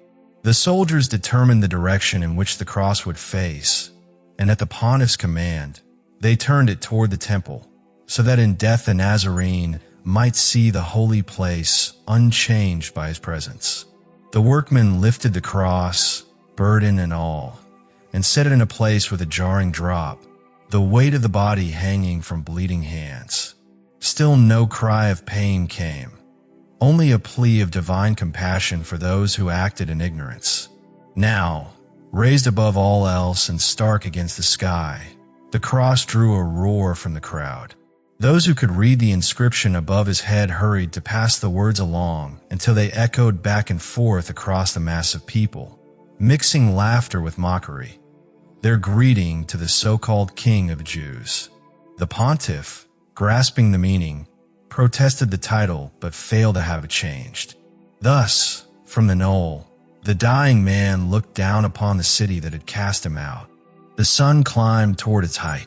The hills lay bare to its warmth. Distant mountains clothed themselves in regal purple, and the city's rooftops, towers, and pinnacles shone as though proudly presenting themselves to those who turned to admire them.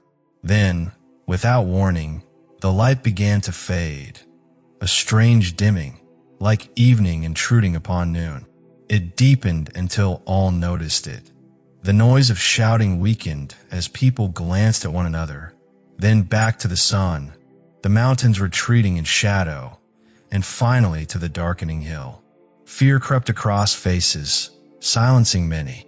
Simonides sought to calm Esther, assuring her it would soon pass, but Ben-Hur sensed otherwise.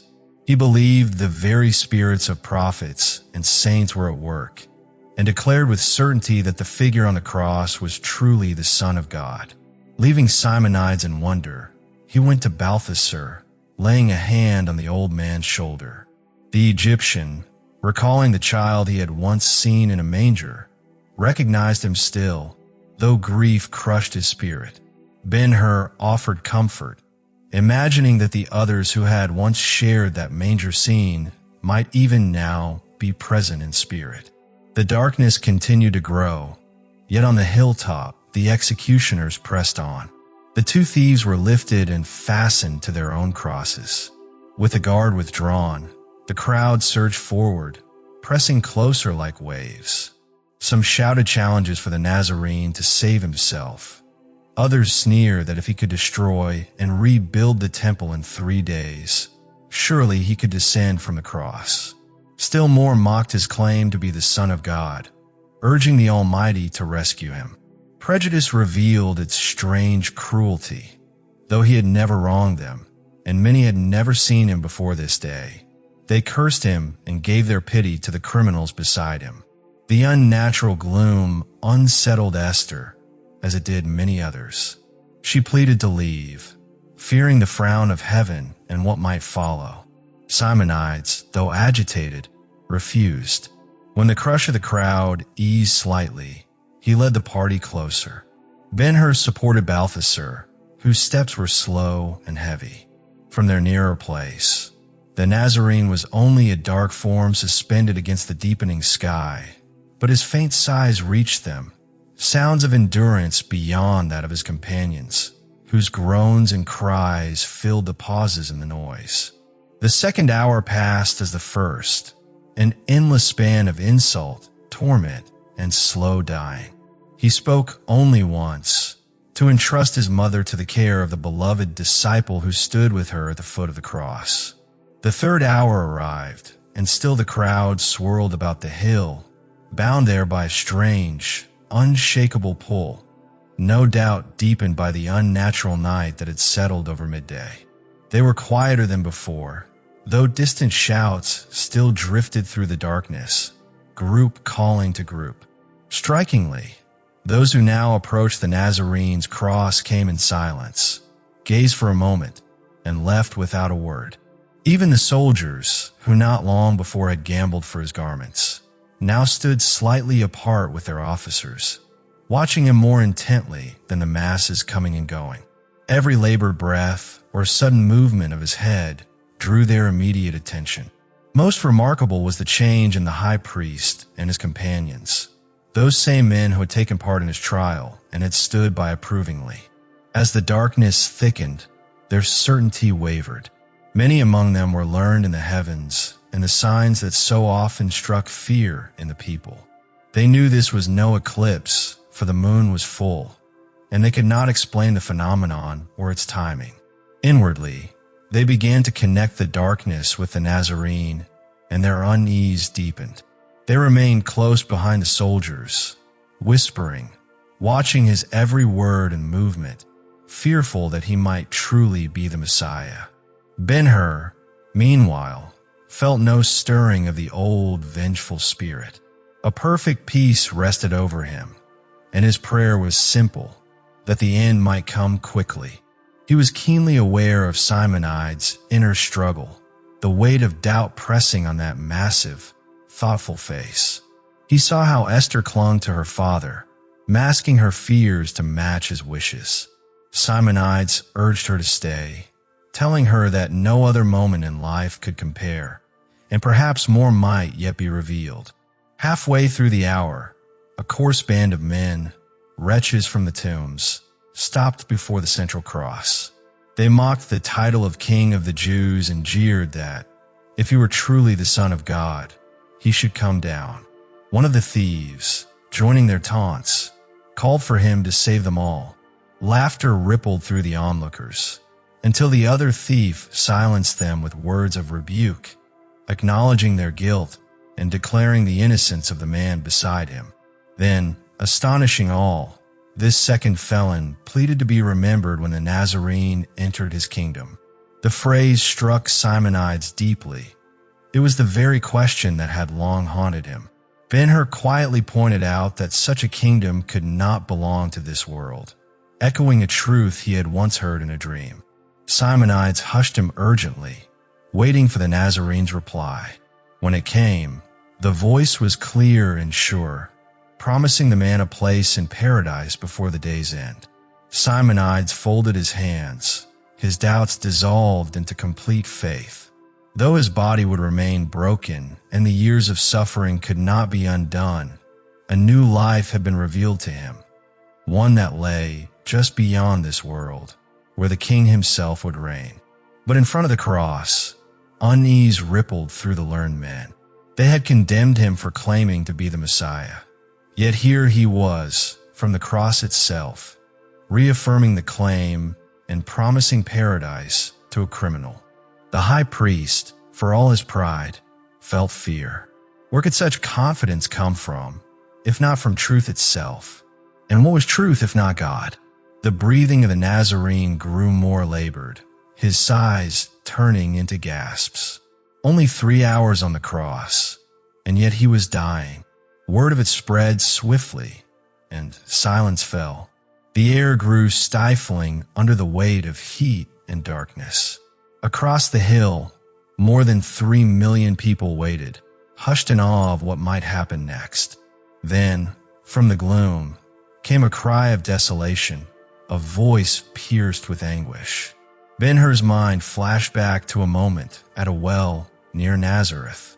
On impulse, he seized a sponge, dipped it into a vessel of wine and water the soldiers had brought, and pushed toward the cross. The crowd tried to block him, shouting for him to let the man be, but he pressed on and raised the sponge to the Nazarene's lips. He was too late. The bruised and bloodied face lifted, eyes suddenly bright, fixed on a presence unseen to others. Contentment and relief filled his expression, and triumph rang in his voice as he declared the work completed. The light in his eyes faded. His head sank slowly to his chest. Ben-Hur thought the struggle ended, but then heard a final, quiet surrender, words spoken as if to one very near, commending his spirit into the Father's hands. A tremor passed through the tortured body, a cry tore the air, and at once the mission and the earthly life were finished. The heart, overwhelmed with love, had broken. Ben-Hur returned to his companions and told them simply that it was over. He was gone. In a moment so brief it seemed almost impossible, the vast crowd came to know what had happened. No one shouted the news. Instead, a low murmur passed from the knoll outward in every direction, a trembling whisper that carried the same chilling words. "He is dead. He is dead." The people had their desire. The Nazarene was gone. Yet, as they looked at one another, shock gripped them. The weight of his blood was upon them. As they stood frozen in this realization, the ground beneath their feet began to tremble. Each person clutched the nearest body for support. In an instant, the darkness that had shrouded the land was gone, and the sun broke through. Together, their eyes lifted toward the hill where the crosses stood, now swaying drunkenly under the force of the quake. There were 3 crosses, but the one in the center drew all attention to itself.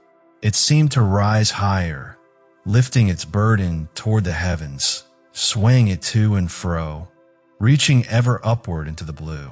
Every soul who had mocked the Nazarene, who had struck him, who had voted for his death, who had marched in the procession, who had even secretly wished him gone, tenfold more than those who had loved him, felt suddenly singled out, as though the menace in the sky pointed directly at them. Driven by terror, they fled. They ran on horseback, on camels, in chariots, and on foot. Yet it was as if the earth itself, furious over what had been done and taking up the cause of the innocent dead, pursued them. The ground tossed them about, hurled them to the earth, and filled the air with the deafening grind and crack of breaking stone beneath them. They beat their chests and cried out in fear. Still, his blood was upon them. No one escaped. Native or foreigner, priest or layman, beggar, Sadducee or Pharisee. All were caught in the same chaos. Even the high priest, no more innocent than his brethren, was overtaken. The earth tripped him, smeared his robe with dust, clogged the golden bells with sand, and filled his mouth with grit. In that moment, there was no difference between him and the rest. The blood of the Nazarene was upon them all. When the sunlight returned fully to the hill of crucifixion, only a small group remained.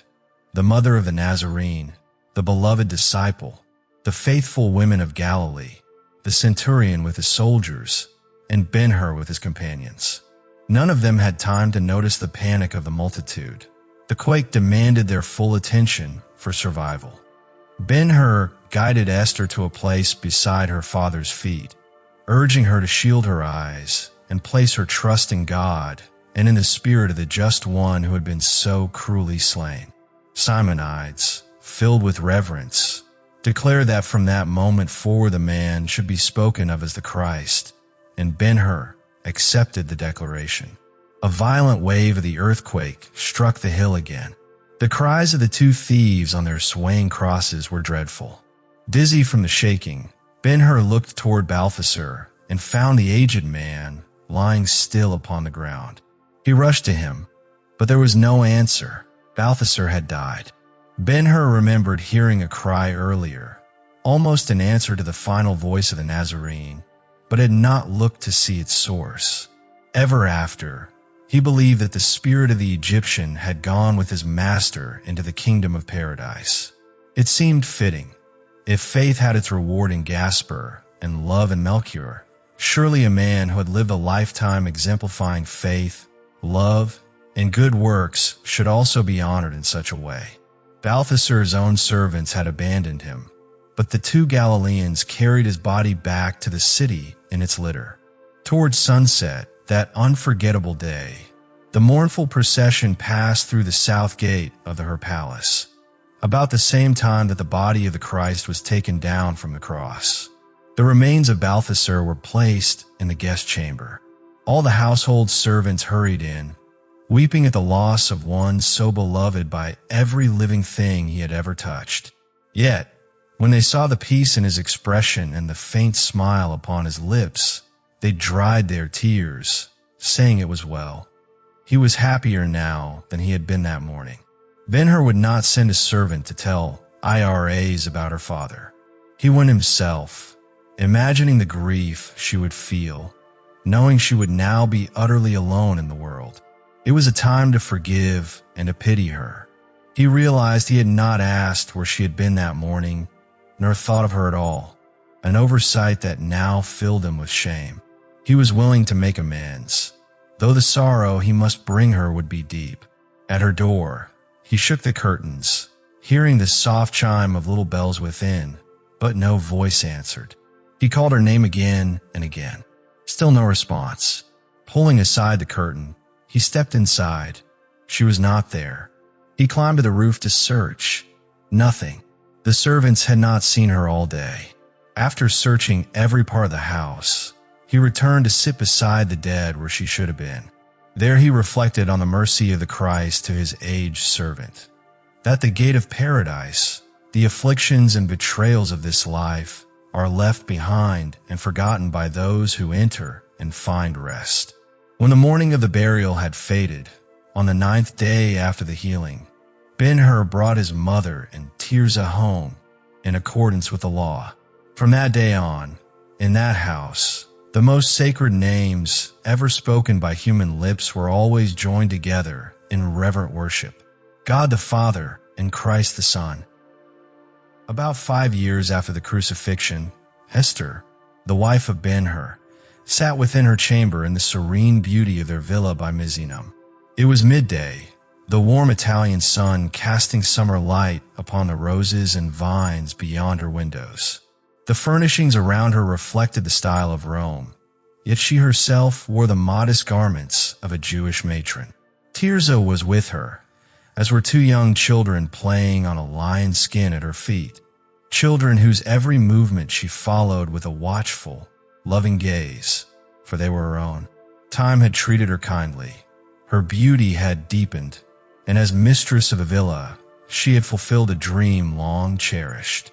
The peaceful domestic scene was interrupted when a servant appeared in the doorway to announce that a woman waited in the atrium to speak with the mistress. Esther asked that the visitor be brought to her. When the stranger entered, Esther rose, recognizing her at once, though surprise made her falter. Before her stood Iras, the daughter of Balthasar. The years had not been gentle to the Egyptian. Though her tall form retained some grace, an ill-chosen and neglected life had worn her down. Her face was coarse, her eyes red and shadowed, her cheeks without color. Her lips held a hardened cynicism, and her clothing was draggled, with road dust clinging to her sandals. Standing there, she contrasted sharply with the graceful, contented wife and mother before her. Iras looked toward the children on the floor and remarked that she would only frighten them. She drew closer to Esther, delivering a message for Ben-Hur. His old enemy, Messala, was dead, and she herself had slain him for the misery he had caused her. She added that for the harm she had once intended toward Ben-Hur, she had been punished until even he might pity her. She wanted no pity or tears, declaring bitterly that she had learned that to be a Roman was to be a brute. Esther urged her to stay, to see Ben-Hur, assuring her that he bore no ill will and had searched for her in the past. She offered friendship, speaking from the compassion of her Christian faith. But IRAs refused, saying she was what she was by choice and that her time would soon be over. When Esther gently asked if there was anything she might wish to have, the Egyptian's expression softened briefly as her gaze returned to the children. Understanding instantly, Esther told her they were hers to embrace. IRAs knelt on the lion's skin and kissed the little ones, then rose slowly, looked at them once more, and left without another word. She walked away swiftly, gone before Esther could decide how to follow. When Ben-Hur learned of the visit, he was certain at last that on the day of the crucifixion IRAs had abandoned her father for Messala. Nevertheless, he searched for her without success. She was never seen nor heard from again. The bright waters of the bay, for all their laughter under the sun, kept their own dark secrets. Years passed. Simonides lived to a great age, and in the 10th year of Nero's reign, he retired from the trade long conducted in his Antioch warehouse. His mind remained clear, his heart generous, and his fortune secure. One evening, Ben-Hur and Esther, with their 3 children, joined him on the terrace overlooking the river, where the last of his ships lay at mooring, the others having been sold. Since the crucifixion, their only great sorrow had been the loss of Ben-Hur's mother. Even in that, their Christian faith had softened grief.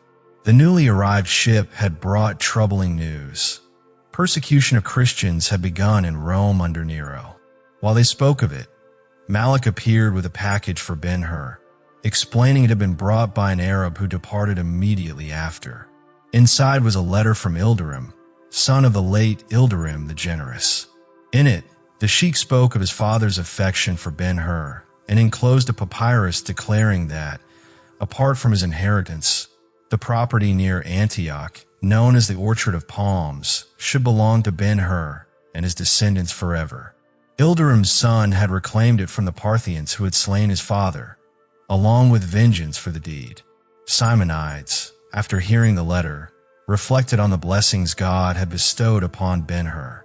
He asked if it was not time to determine how best to use such a great fortune for the service of the one who had given it. Ben-Hur replied that he had long resolved it was all for that purpose, but he sought the best means of doing so. Simonides suggested that with the news of persecution in Rome, a new field of work lay open. Since the Romans, even Nero, held sacred the ashes of the dead and all burial places, Ben-Hur could build places of worship underground, protecting them by using them also as tombs for those who died in the faith. The idea stirred Ben-Hur deeply. He resolved to begin at once, setting sail the next day for Rome on the very ship that had brought the news. He ordered Malik to prepare for the voyage. Turning to Esther, he sought her thoughts, and she placed her hand upon his arm, telling him that in going he would best serve the Christ, and that she would go with him to help. Those who one day find themselves in Rome and take the short journey to the ancient catacomb of San Calixto, older even than the catacomb of San Sebastiano, will see the lasting work made possible by the fortune of Ben-Hur. From within that immense resting place, the faith of Christianity rose to outlive and ultimately surpass the rule of the Caesars. And so, dear listener, our journey through Ben-Hur, a tale of the Christ, draws to its close. Across these 8 episodes, we have walked the dusty roads of Jerusalem, felt the spray of the sea on Roman galleys, heard the roar of the circus, and stood in the trembling silence at the foot of the cross. We have seen vengeance give way to forgiveness, doubt give way to faith, and the pride of a man's heart transformed into the humility of a servant of God. The author of this epic, Lew Wallace, was himself a man of many chapters, an American general, a diplomat, a statesman, and yet it was this novel, first published in 1880, that would become his legacy. Wallace began writing not to entertain, but to answer a deeper question: who is Jesus of Nazareth? In his search for truth, he gave the world a story that blended history, imagination, and spiritual awakening, touching millions of hearts for nearly a century and a half. Through Ben-Hur's eyes, we have glimpsed the power of Jesus, not as a distant figure of legend, but as a living presence who changes lives. He appears only briefly in the story, yet his shadow falls across every page. We never hear him speak at length, yet his words echo in every act of mercy, in every choice toward love over hate. And just as in life, his influence is not in the force of arms or the wealth of empires, but in the quiet, unshakable truth that God so loved the world. This ending is not merely the conclusion of a historical tale. It is an open door, an invitation to each of us to live with the same courage, compassion, and faith. The catacombs of San Calixto in Rome still bear silent witness to the generosity of Ben-Hur's heart and to the endurance of a faith the Caesars could not destroy. Out of darkness came light, from persecution came hope, and from a cross came the promise of eternal life. If this story has moved you, if these hours in the company of Ben-Hur, Esther, Simonides, and the rest have stirred your spirit, then I invite you to keep this journey alive. Support this channel so that more stories of history, faith, and courage can be brought to life for listeners around the world. Like, share, comment, and subscribe, not just as a gesture to a creator, but as a way to carry forward the light of these narratives. From the heart of history to the depths of faith, may you walk your own path with the same steadfastness that carried Ben-Hur from the prison galleys to the foot of the cross. And may the peace of Christ, then, now, and forever, rest upon you.